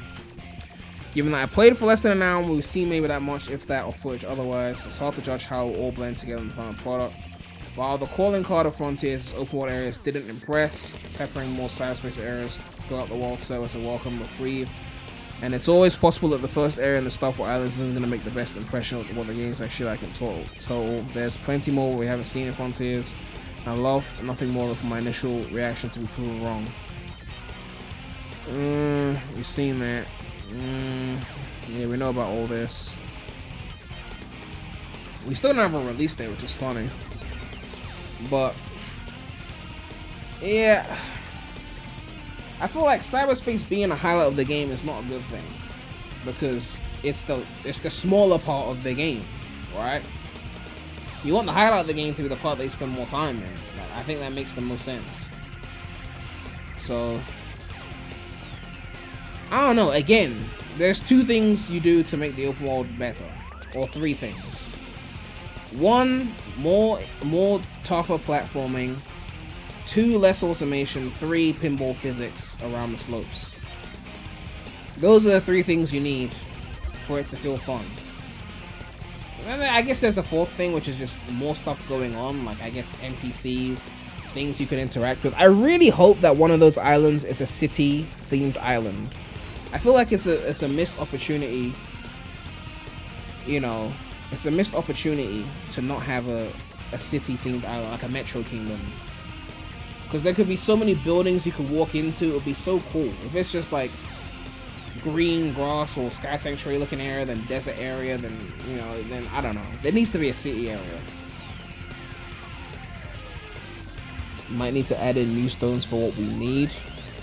I mean, that would just be like a wish list thing. The meta era stones is just me trying to summarize the meta era into like what defines the era, you know. But yeah, I think that's everything, man. This song is fire, by the way. This song is fire. Anyway, let's put something chill on while we end the stream. I haven't got much to say now. My opinions on Frontiers haven't changed much. It's still like, it'll be better than Forces, but like, it's not going to be the peak of 3D Sonic for me, as pretty as it looks. You know? As we already know, like, people got mad at me for being negative. Sonic fans, a lot of them don't even watch the whole video. They just look at the title and maybe the thumbnail and then judge your opinions based on that. Like, people thought I was being positive here because they didn't watch the video. They put in work in capitals and I had a smile on my face, so I guess they assumed I was being positive. In reality, I was just kind of impressed at the fact that it ran natively on Switch at what seemed to be a stable 30 FPS. That wasn't me saying that Cyberspace looked great or anything like that. It was just me saying that props to them for making a surprisingly competent Switch port, you know. But yeah, it's a shame because there's so much good ideas in Frontiers, but you know, if they don't stimulate with the gameplay, it won't matter. You know, if they don't stimulate with the gameplay, it won't matter. So that's just the way I see it. It'll be pretty to look at, it will sound good. That first playthrough will be fun, let's not get it twisted. I mean, but is it gonna be my favorite or close to my favorite? No, right? The hub world experience would probably be better than the Unleashed hub worlds, because I mean those were just, they were pretty, but your movement was so limited in them that it didn't really do much. When I say better than Unleashed hubs, I don't mean the stage areas where they had their little platforming challenges. Those were really fun. I'm talking about the regular hubs where all you could do is really walk and jump dash. It'll be better than that. You know, Jaden says I think it'll be a low B tier game. Yeah, like, if I'm being positive, I could give it a 7. I don't want to give it 6s, but you know, if I'm being positive, a 7.0. You know, and we're kind of in that era now. Like, after Mania, we've entered this kind of era where they just kind of drop these lukewarm-ass games that aren't horrible, but they're not great. You know, like, let's type in Sonic. And let's sort by most recent. So let's go to, where does Forces start? Okay. So obviously Mania was like high 80s and then 91 for Mania Plus. You got Forces, which is like, I guess it's not as bad as this game. It's not as bad as 06, which is cap. 06 is better, but it's not as bad as Rise of Lyric, right? You know, 56. And then you got, obviously Mania Plus did well. Runner's Adventure somehow got 78. That game was mid. Team Sonic Racing in early 70s, like, okay, it's not horrible, but it's not great. You know, we got another game like that. And, you know, what else came out? Olympic Games 2020. Did I even play that? It's not horrible, but it's not great. You know, it's like, okay, cool. Sonic at the Olympics on iOS, fucking mid. And then you got Colors Ultimate. I mean, it's not horrible, but it's not great. You know. And then Origins. Man, the Series X port getting hounded. What the fuck? How's Switch getting 78 and Series X is getting 70? Woof! I mean, it's probably just the same game, but just different reviewers, obviously. Different reviewers reviewing different hardware. You know, with Origins, it did score pretty well for the other ones, though. But I guess the fan consensus is like, it's not horrible, but it's not great. It's cool. I don't know. We've been getting a lot of those kind of games where it's like, at least it's not as bad as that, even if it's not that great. And I feel like Frontiers, for a lot of fans, could be that as well. Like, I enjoyed it. It's not as bad as Forces or Rise of Lyric or 06. You know, it's better than those games, right? The streets told you Frontiers will top Heroes. I don't know what streets you came from, but everyone on those streets is probably hooked up on some heroin or some shit, you know. Probably the streets next to a crack house or some shit.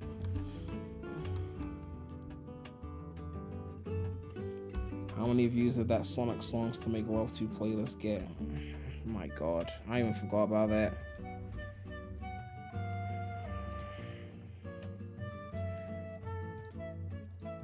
It's sitting on 21,000 views. Someone clearly fucking to it. I don't know. I think that's even more than the video. I think it actually is more than the video. Okay, no, the video's on 27K. Yeah, I got mad because the record labels claimed Sweet Dreams from 06, so now there's like a blank space where Sweet Dreams used to be. But yeah, with Frontiers, it is starting to annoy me because it's like not horrible enough to where you can just be like, really, man, but then also not great. It's just like, you know, those people in school who, and I was kind of this person as well, especially in uni, you just used to scrape by on the bare minimum. Like, you ain't getting no high grades, but you ain't failing.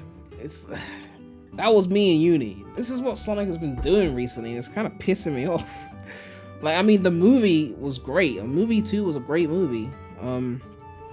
Mania was great. But, like, the Sonic team shit, they're just kind of doing this. It will do. It's not horrible. I say Sonic team, but Sega, like, Colors Ultimate on launch was horrible, especially the Switch port. But that whole, like, it's not the worst thing in the world, so we can't be too mad. Like, why can't we just get 8s, 8.5s, 9s? Like, how are you gonna make us wait 5 years and we're gonna pay most likely $70 for Frontiers? And it's still gonna be like a 7. Who wants to pay $70 for a 7? No one. Like, no one wants to pay $70 for a 7. Like, just give us an 8 or a 9. Do you know what I mean? Like, just do it, for fuck's sake.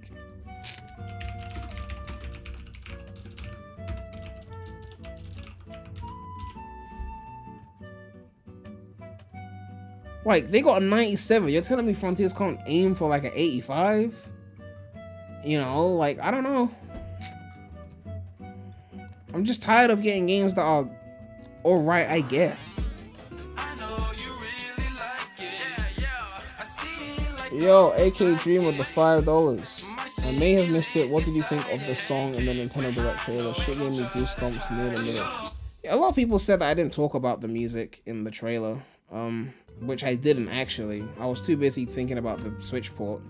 The music sounds cool. Yeah, it does.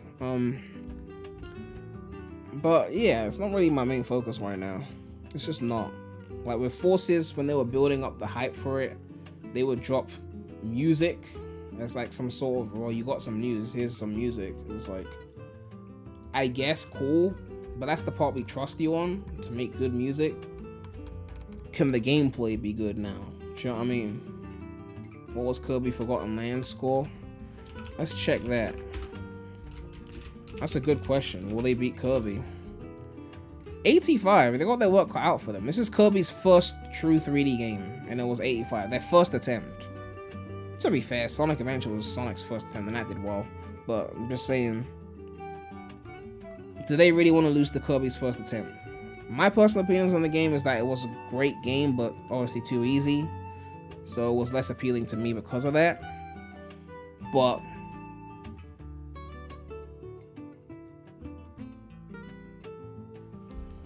you know,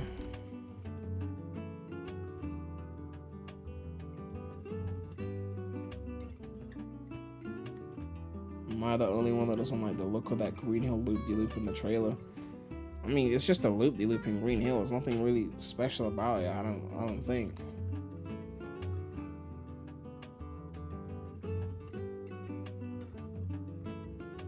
Kirby cheat a little bit because Hal knows how 3D works. Well, yeah, I don't know. I know that gaming has changed in general. A lot of games are starting to cater to the more automated, easier crowd because you can attract a wider base of people that way, right? You know, like what we call Nintendo hard, which is like, those of you know what I'm talking about, those old school games, NES era, like Mega Man 1, like that shit that's tough. It's slowly been dying out, obviously. I'm not saying I was good at all those hard games. I wasn't. There was some I was good at. But games have gotten easier over the years. And that's fine, because again, they want to appeal to casual markets. Like with me, when I get Street Fighter 6, I'm going to put on the filthy casual mode, and I don't give a fuck. I'm a filthy casual when it comes to fighting games. I like them. I like the aesthetic. I like how intricate the mechanics are, like when you're watching people play them. But I'm not gonna learn all those moves. I'm not. I'm gonna put on filthy casual mode. But when it's the shit that you give a fuck about, right? Like when it comes to a linear 3D platformer, I want that shit to be tough. I want that shit to be like Unleashed. The later that wasn't Unleashed. And maybe that puts me in the minority. maybe making it easier appeals to a wider audience, but like, sometimes you wish there were enough people in those teams that cared about challenge, that they would at least keep it in there somehow, right? That they would at least have the decency to make a super hard mode or something like that that says, yeah, most people aren't going to use this mode. It's like a smaller percent of people, like 10%, 5%, but we respect those people enough that we're going to still put that in for them. Even though it's a small percent of people, we respect them because they're hardcorers, right? I feel like there's no respect for those people. I just don't, I don't feel it right now, you know? Like, Color's Ultimate having a mandatory tail save, like no option to turn it off. Like, are you serious? Why do we all have to use it? Why is it not an option? Crash 4 respected his original fan base.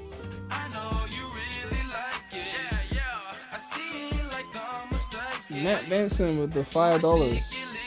If you play the new Ratchet and Clank, you can earn Shadow-like shoes, and the gameplay is really fun. See, this is why you guys gotta subscribe to the Non-Sonic channel, man. The Non-Sonic channel, link in the description and the pinned comment. Where's my Ratchet streams? How long ago was it? Was it last year? It was a while ago. Here we go. That was stream 1. That was stream 2. And then stream 3. Was it 3 or 4 streams? I finished the game on stream. I did at least 3 streams on that. I beat the game. It was fun. I enjoyed it. You know, it wasn't like winning any awards in terms of platforming, but combat was fun. I enjoyed it. It was a fun game, you know. But even speaking of Insomniac, that was my biggest criticism of Spider-Man PS4. No fall damage. Like, everything else about the game was good. You had engaging combat, really fun gameplay, great story, great graphics, amazing portrayal of Peter Parker, Spider-Man. Why did they remove fall damage? Those puzzles that some people apparently suck at, they let you skip them. I never skipped them because I like the challenge, but the option was there. Cool. Why was there no option for fall damage? You had ultimate modes for combat and all that shit. There was different difficulties for combat. All of that was well taken care of. Why no option for fall damage? It's just like, it's the little things. That's all I'm saying. The little things. Now again, that game's a masterpiece. It's like the one biggest criticism I had with it. So again, I'm not trying to like hate on that game. I love that game. It was like, when you're catering to people that want challenge, it's the little things like that. You know, with Frontiers, you know, there just needs to be some kind of hard shit in there that's just like, that's worth replaying.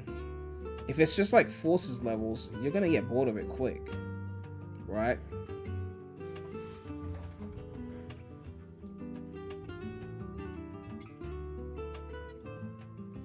Cuphead DLC is coming out tomorrow. Oh shit, man, I didn't even get a chance to get ready for that. I was gonna stream Cuphead. Cuphead was a game that came out before I created Premulous, so I never got around to finishing it. I was playing it on my own. I want to stream that on Premulous at some point.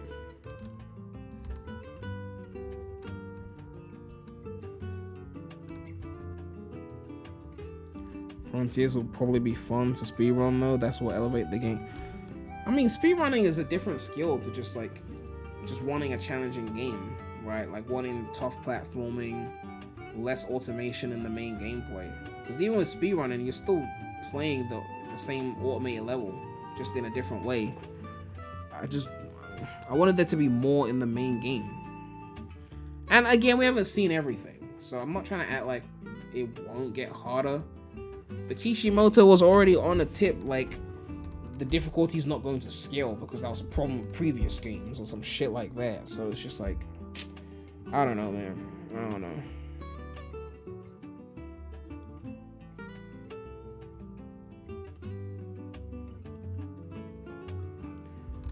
Like, there's rarely a reason to go back to Forces because, I mean, yeah, you could get faster times in the levels, but I'm not someone who's gonna speedrun something I don't like. If I don't think it's that fun to begin with, why am I speedrunning it, you know? More so the open world stuff, finding the best routes will be fun for speedrunning. Yeah, but again, you gotta enjoy traversing the open world enough to warrant that, you know? Like with Odyssey, let me see if I can find an image of this.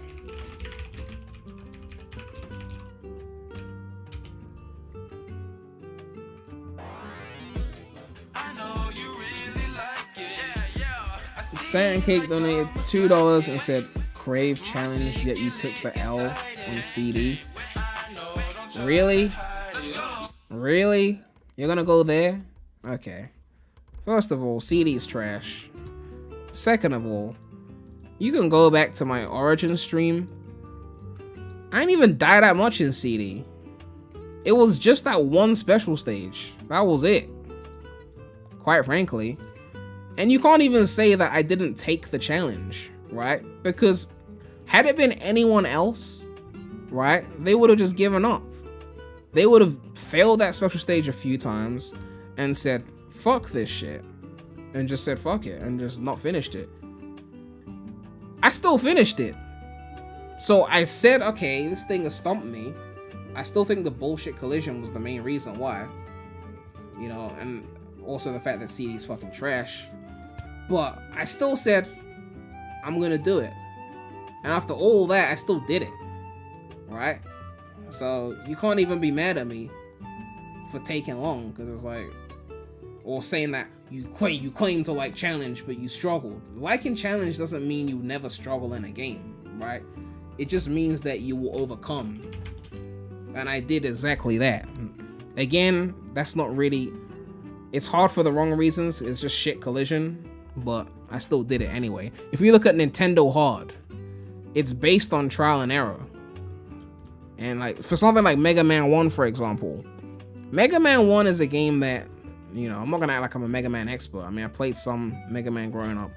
But if you look at Mega Man 1 long play, this is a game that can be beaten in under 30 minutes if you know what you're doing, right? But this game is full of traps and projectiles everywhere and a small amount of health. This is a game, OG difficulty. You're gonna die so much that it's gonna take you hours to beat the first time. But 27, 28 minutes, once you actually know where the traps are. My point was just to say that it's okay to struggle. I think liking challenge still means struggling. It just means wanting the struggle, right? And if I like the game, I want the struggle. If I don't like the game, then the struggle's annoying. That's just how it is, all right? I'm never gonna like CD. It's just not gonna happen. But I still 100%ed it. That was my point. But going back to Mario, right? And this is what separates things like Odyssey from like Frontiers. This is the important shit, because I feel like maybe I'm not articulating my points properly when it comes to my issues with the open world.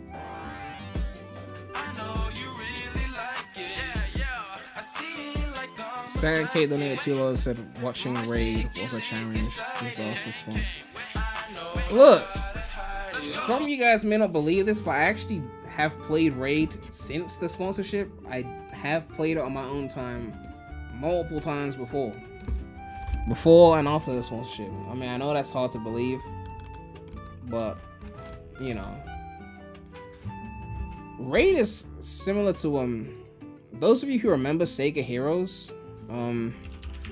Raid is similar to Sega Heroes. I say sim. Which one came first? I don't actually remember which one came first. Not Sonic Heroes, Sega Heroes. 1st August 2018. When did Raid come out? July. Was that the... No, because Sega Heroes had like a pre-launch, I think. There was a point where it came out before it was officially out. I'm trying to remember. I can't see the date, but it ran for 2 years. I played this game every day. I played Sega Heroes every day until the game got shut down. And no, it's not because it's got heroes in the name, although that is nice. But it's like a turn-based combat game, and there's characters and leveling up. it's similar to Raid in a lot of ways. There's differences, obviously. Like, these graphics are, like, very different. But I play this game every day. And no, my team wasn't just Sonic characters, before you ask. I had other characters on there, you know. But it's all Sega characters. But the team that worked on the game was a team that was under Sega, Demiurge. And eventually they wanted to leave under Sega's rule and be independent. So once they left, it's like, we're not going to keep working on Sega Heroes if we're not part of Sega anymore. And then the game shut down. So Sega scared off another company. Always scaring off developers. So anyway, yeah.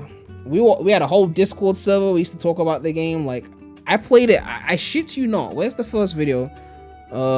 This was the video when the game got announced. So this 29th July 2018.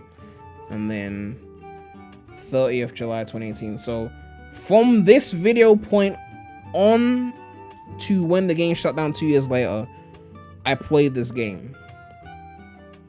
So when I say I play Raid here and there, it's true.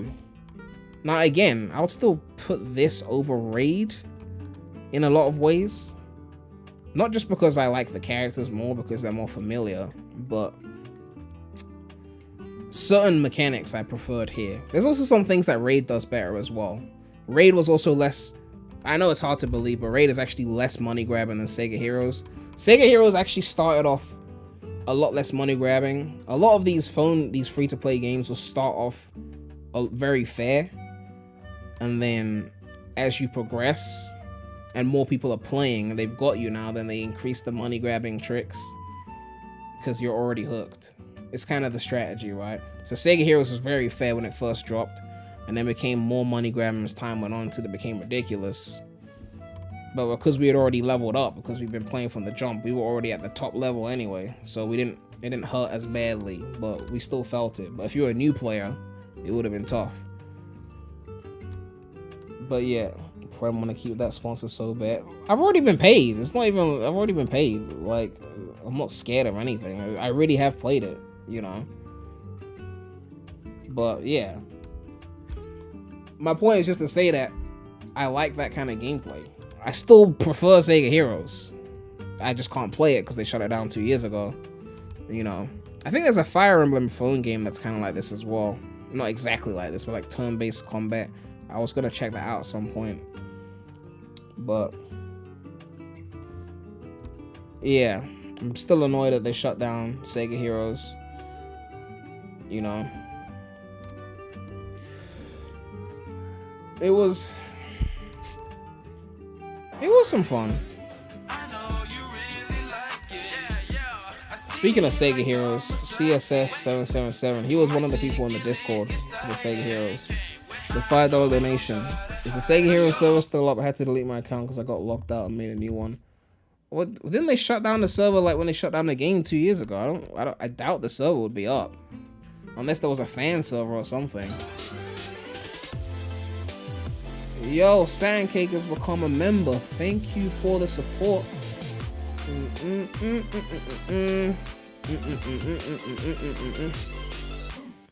I still have the app on my phone, actually. I don't know if my data is saved. Probably not, because I moved to a new phone. But I still got the app on my phone. Let's see if it opens. Yeah, it just gets stuck on connecting. Yeah. I still have Sonic Runners on my phone. I've moved phone like at least 2 times since Runners got shut down. Maybe even 3 times. But I still keep the Runners app on my phone. Like, every new phone I move to, it just copies the apps from my old phone. I never deleted it. I'm a sucker like that. You can see that shit. Runners is there. This is my Sonic tab, so all the Sonic shit is here. There's a few other things there as well. I got that PO6 app as well. Anyway.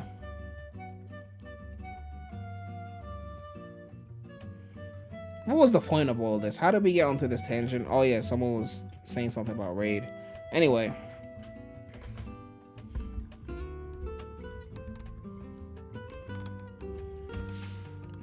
Sonic Runners getting shut down pissed me off. Sega Heroes getting shut down pissed me off. Why are they shutting down games? Pisses me off. Oh yeah, the point was Mario Odyssey. Okay, there we go. That was the point of all this. This is what I'm talking about when you talk about skill ceilings and shit like this. This is why I love games like Odyssey. This is why I love games like Heroes. It's the amount of things the character can do. This is why I love games like Spark 2.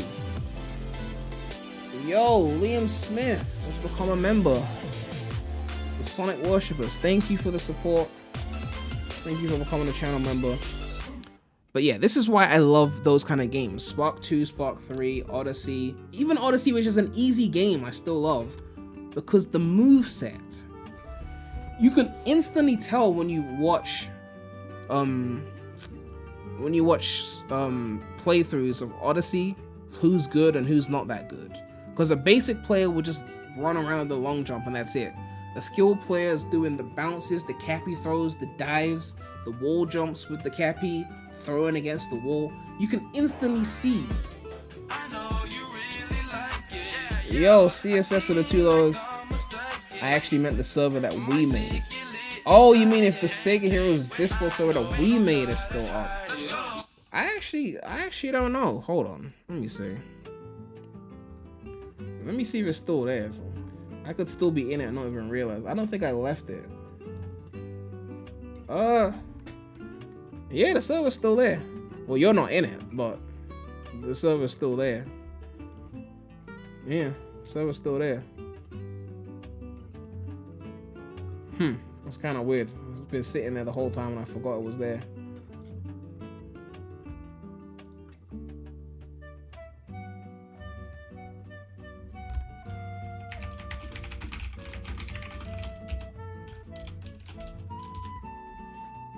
But yeah.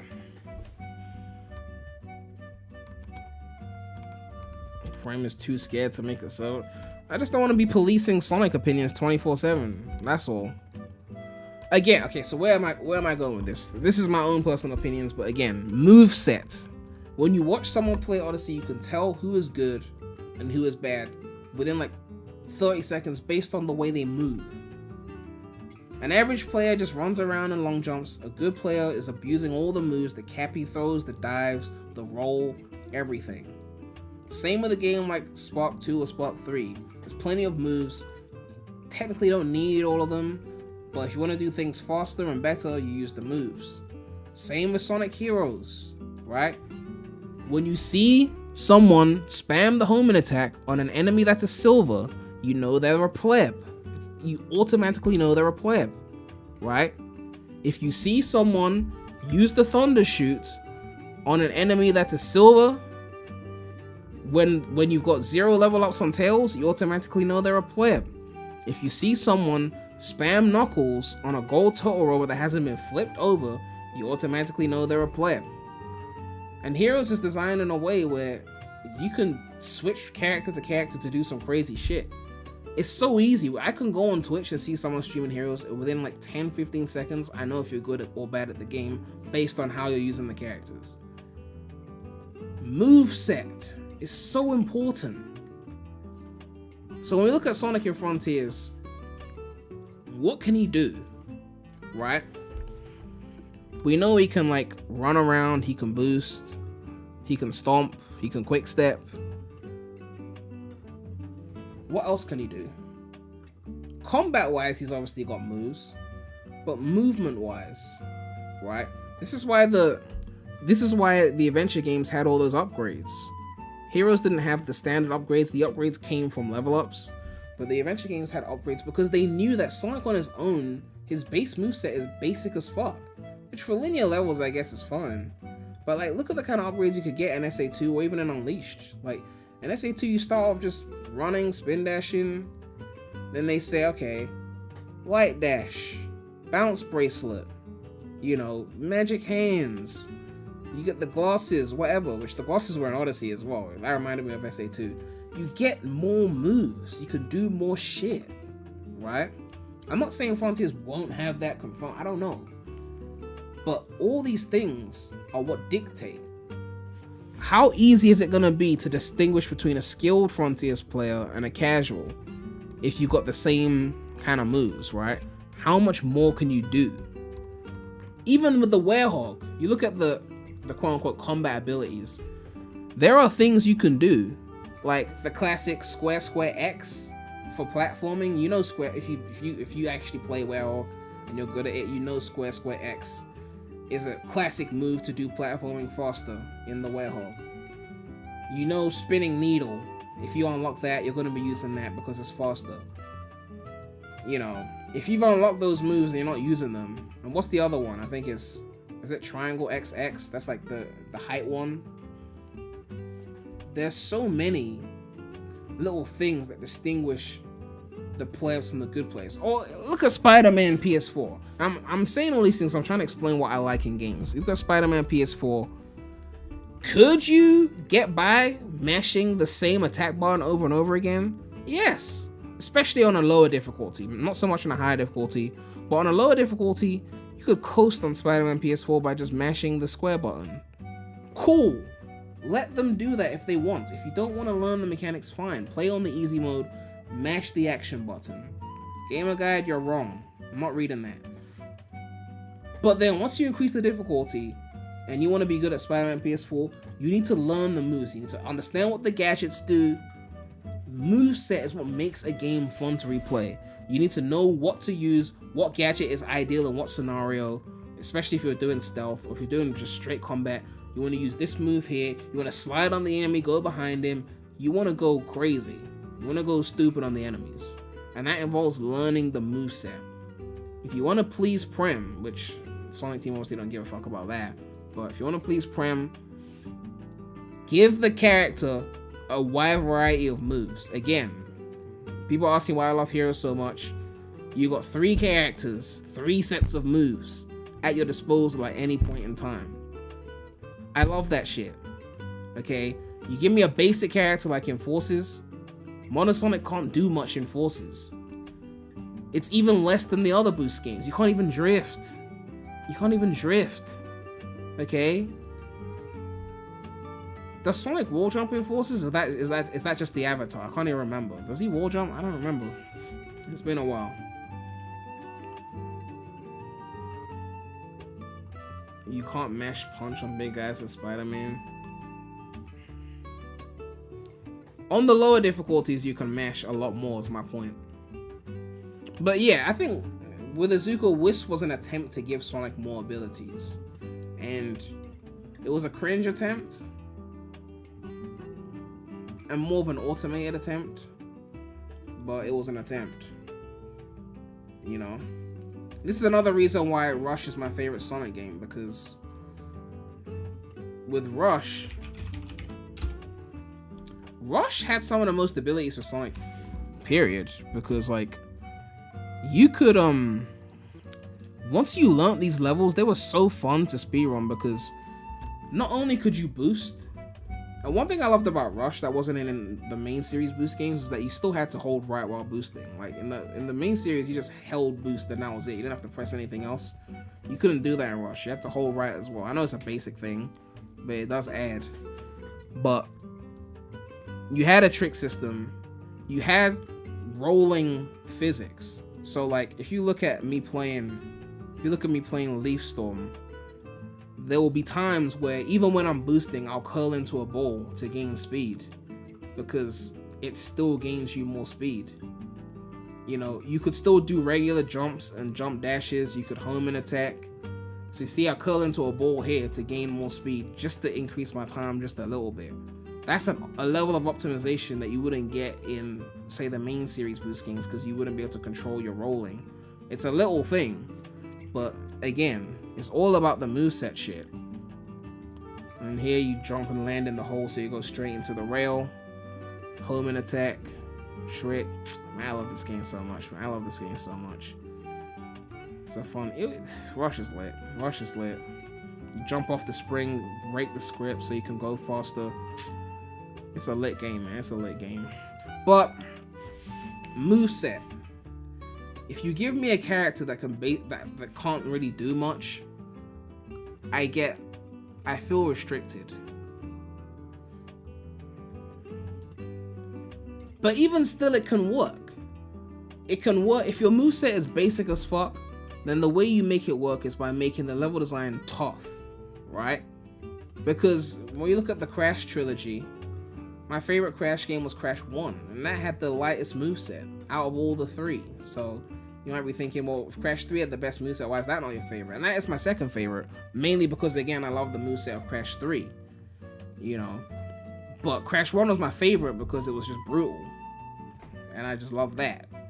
So it was simpler in terms of its moveset, but it was the most brutal in terms of the level design, and also it had the environments I loved the most, followed by Crash 3.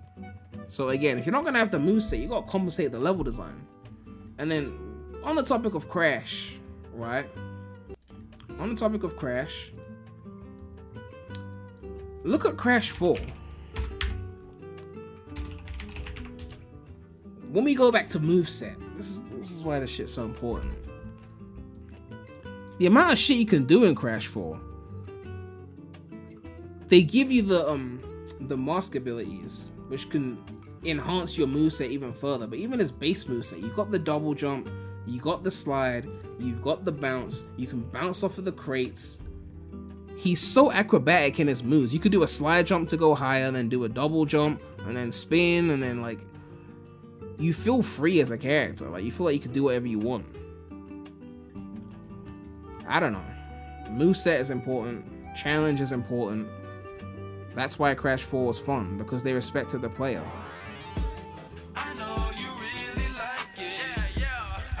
Yo, I am the Armageddon donated $5 and says, working on the Sonic fan game right now where moveset is the main focus. So glad to hear I'm not the only one who feels that way.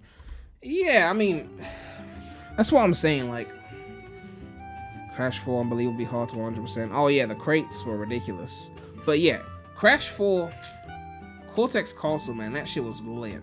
I love a good challenge. I raged on that level the first time, but like, that shit was great. But yeah, moveset, okay? Moveset is important. Sonic has always been limited on moveset. Like Sonic 1, you couldn't even spin dash. Sonic 2, they added the spin dash. Sonic was always limited on moveset, especially in the 2D games. But then, what's the Sonic game, the classic Sonic game that most people love the most? It's 3 or Knuckles, right? What did that have? It had moveset. The Insta Shield, which in my opinion is one of the best things about the game. You know, when I compare Sonic 2 to Sonic 3, and I still prefer 2, but one of the reasons why 3 stands so close to it is because of the Insta Shield. It's such a good move, you know? And then they give you the elemental shields, lightning, you get the double jump, you know, the flame shield, it gives you like that little jump dash. It enhances your moves, right? Because otherwise your moveset's pretty simple. You just have a spin dash and an insta shield, which is cool. Now they've added the drop dash because they realized it was a good move. So now the classic Sonic moveset has been increased. But then you go back to Sonic 1, like the original ROM with no spin dash, no drop dash, you feel restricted. But I like how only Sonic could fully utilize the elemental shields. Yeah, I mean, Tails had flight and Knuckles had climbing and gliding, so. But yeah, moveset. If you're gonna have a simple moveset, you gotta compensate by having tough level design. With a complex moveset, you can get away with easier levels because at least there's more fun in the speed running of the level because there's a more advanced moveset. Again, if I see someone playing Werehog and they don't use square X, they don't use spinning needle, I know they're not as good at the game. Simple as that. You know, I see someone playing, you know, Heroes and they're using Tails on a section where you could be using Sonic because they're scared of dying. I know they're not as good, which is fine. You know, we all started off playing as Tails in sections because we were scared of dying. But it's the moveset is how you determine who's mastered the game versus who hasn't. Same with fighting games, right? I'm a player of fighting games. I'll probably use the same 1-2 moves over and over again. If I play anyone who's not just like a friend who doesn't know how to play fighting games, I'd get bodied.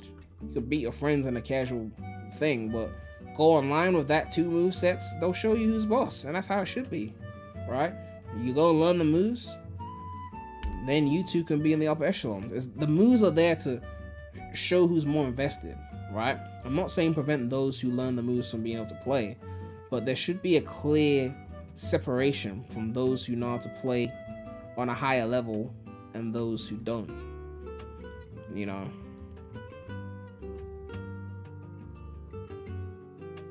Someone said, what is more goated, CD or colors? Definitive classic game versus definitive modern game. Oh gosh, that's a good one, man. That's a good one, man. I needed that. Mario's a basic character in Smash games, but play against the Mario main and you'll be humbled. Yeah, like, at the end of the day, moveset is so important. With Frontiers, you know, you need that moveset, man. The fact that you can't do no spin dash jumping in Frontiers is gonna suck, you know. But it's what it is. Which is why I love the Advanced series. Again, the Advanced series, another great example. Advanced 3. That combining two characters to get unique moves. A game with a good moveset, man, is so amazing. 06 Mach Speed or Boost. Well, I mean, Boost is a one thing, though, right? Like, 06 Mach Speed is one game. I would put that over Forces or Colors, you know? Would I put it over Unleashed as a whole game? Not as a whole game, no, but I loved Mach Speed sections. They were fun, you know? They were pretty tough, but... Do you think they'll have drifting in Frontiers? I don't think Frontiers will have drifting because they changed the turning arc. I think the turning is pretty sharp, so they're probably not going to need drifting.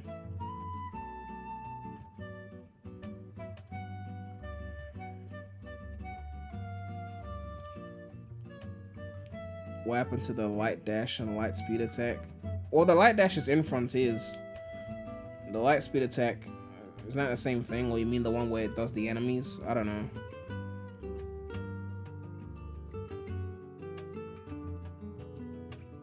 Controls in 06 are doo-doo. I mean, I disagree. I don't think 06 has the best physics. I can admit that, but you know, it definitely lacked momentum. I didn't like the rail grinding in 06 because it felt too automated, especially coming off of Heroes and SE2. But again, going back to that thing I talked about, moveset, 06 has moveset. 06 has moveset.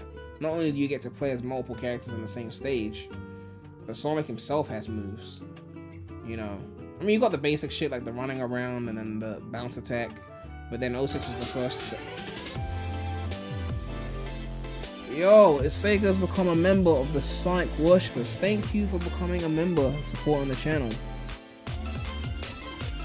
But yeah, 06 had the standard moves like the running around, bounce bracelet, but it added the slide, which I guess the slide was in other Sonic games, but the way it integrated the slide into the combat was really fun in my opinion. Like, you would do like a homing attack, then a bounce, or you might slide around enemies to take them out. I think that was pretty fun. Then they gave you the gems, and the gems was like, you had so many moves at your disposal. The speed one, you know, you had the small one, which all of the gems got abused, to be fair. You know, the purple gem, all that shit. But again, moveset, you know.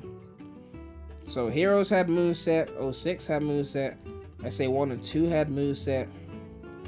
Generations, I mean, you had the skills. You know, the moveset wasn't overly crazy in Gens, but Gens did make up for it with just really engaging level design. Again, Gens is a piss easy game, but it was still well designed enough that I could enjoy it, you know.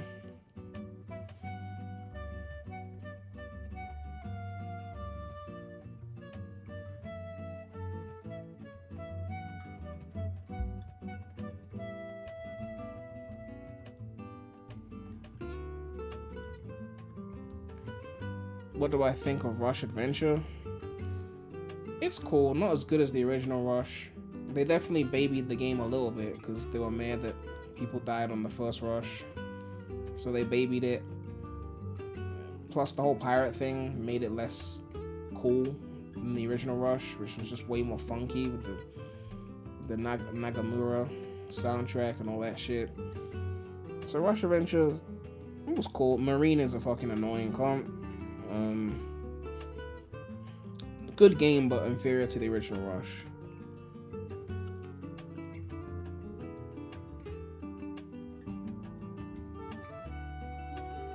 What's my least favorite part of Heroes? I mean, Heroes has my favorite levels in the whole franchise, but some of the bosses are so-so. The team battles were mid. I don't actually hate the enemy defeating bosses. I was fine with those. I enjoyed Egg Albatross and Egg Hawk, even though Egg Hawk is a pretty simple boss. It was mainly the team battles that I think were the worst bosses. You know, I actually prefer. This is probably an unpopular opinion, but I actually prefer structured Sonic bosses. Like, some of my favorite bosses in the franchise are the ones in Rush and Unleashed. I like bosses where it's kind of like the enemy attacks, you avoid the attacks, and then you have an opening and then you hit. Repeat cycle. Whereas the classics were a bit more like just kind of attack when you feel like it. A lot of the bosses are like that, and Heroes is like that as well. I prefer the more structured bosses. That's just my personal opinion. So, yeah. If I ever did a top 10 Sonic bosses, you'd see a lot from Rush. You'd probably see some bosses from Unleashed. You'd still see like Metal Overlord and Heroes.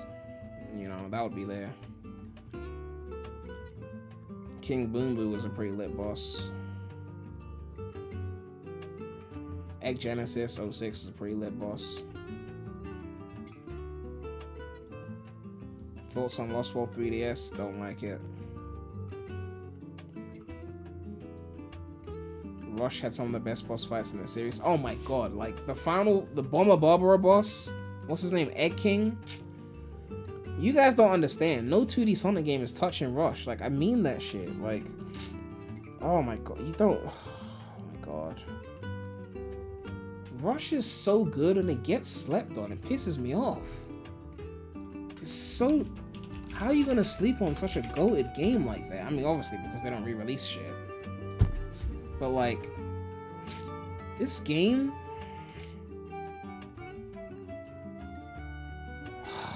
Such a good game, man. Such a good game. No 2D Sonic beats it. None. Advance 3 is up there. Sonic 2 is up there. Mania is up there. Sonic 3 on its own is up there. They don't beat Rush.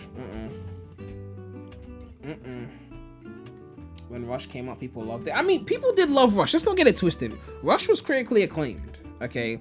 Let me know I like people didn't love it. Games Radar gave it a 100. You know, 80s, 90, 91. It was loved. I'm seeing it as if it wasn't loved. IGN gave it a 90. Like, it's a loved game. It's just that it's been damn near 17 years. And it never got any sort of re-release. So it's kind of just been forgotten, in a sense. You know? Like, when are they gonna take it, remaster it for one screen, have it run on like a Switch, or just multi-plat it, and have us play it again? They'd be sitting on gold mines of games, okay? A Rush collection, you get Sonic Rush and Sonic Rush Adventure. That would be sweet. I'd pay for that. You know? See, Nintendo, they know how to milk their catalog. Nintendo would have done that shit. They're the same people that made Super Mario Advance, so you know they would have done that shit.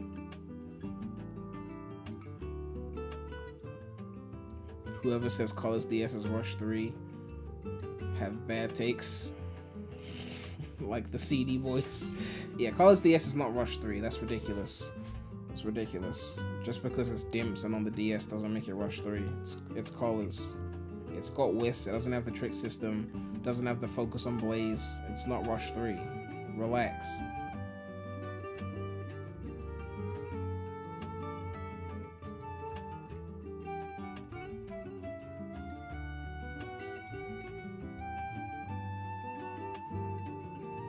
Shattered Crystal and Fire and Ice. I never bothered to finish Shattered Crystal because I didn't like the forced backtracking.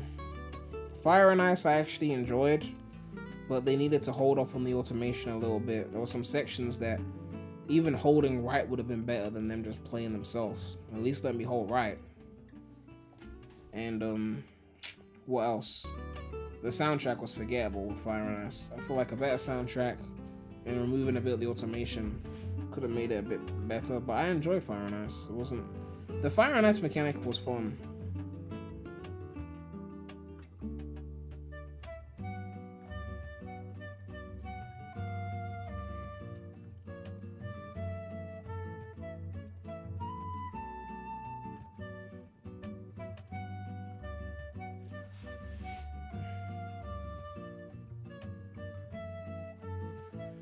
Would you like it if they remade 06 perfectly, except they kept Roger and added Whis? That's not a perfect remake. That's trash.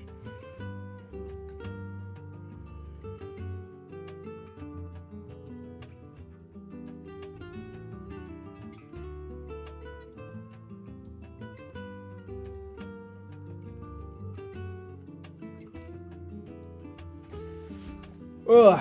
Anyway. They need to hurry up and announce Crash 4 on Steam, because I want to play that on my Steam Deck.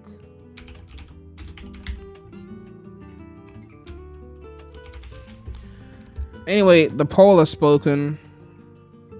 The new James Bond movie will be a complete reinvention of 007. The poll has spoken, so we're going to go live again for this, assuming I'm awake. I'll have to set an alarm. I might play some Origins before.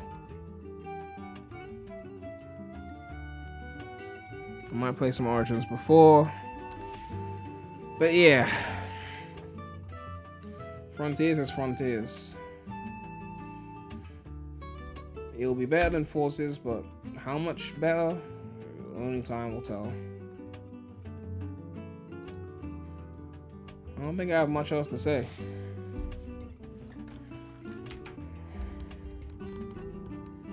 Crash 4 Steam was recently leaked, yeah, but we haven't gotten a confirmation or a date or a pre-order, so we're just waiting for that. Least favorite thing in Adventure 1, obviously fishing. I need to replay Adventure 1, it's been a while.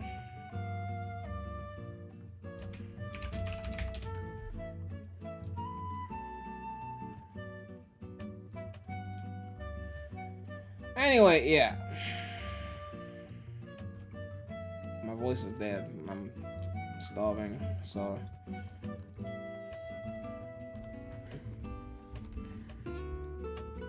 Admit CD is goated and you can go to bed. I'm not even going to bed yet. I'm gonna be up for a bit. But I guess it's the best classic Sonic game that came out in 1993, so you can have that. Wait, hold on. Was there any other Sonic game that came out in 1993 before I confirm that? Oh wait, no, Sonic Chaos came out in 1993. Okay, never mind. Sonic Chaos is better than CD. I take that back. I take that back. Mean Bean Machine came out in 93. Okay, I take that back. I take that back. Spinball came out in 93. I take that back. Okay, I was wildin'. It's not the best classic game in 93. The fuck is Sister Sonic?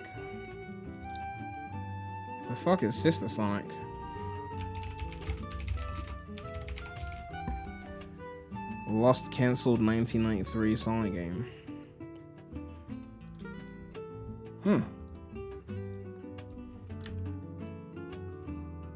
Well, it looks better than CD. So. Oh god.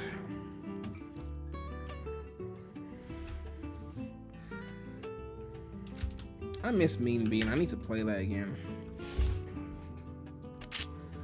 Anyway, I'm ending the stream. I've said too much. The summary is that Frontiers will be better than Forces, but by how much, we don't know. Heroes is still the GOAT. Rush is the 2D GOAT. And yeah, make sure to like, comment, subscribe, hit that bell. But yeah. non-Sonic channel, link in the description. Please subscribe. Are you gonna help me hit 10K subs this year, or are you gonna abandon me in my time of need? It's gonna be lit over there, is all I'm saying, so, you know. But yeah, I'll go live again for the IGN thing, probably play some Origins beforehand. But yeah, thanks you guys for watching. It's been real. The Remy out.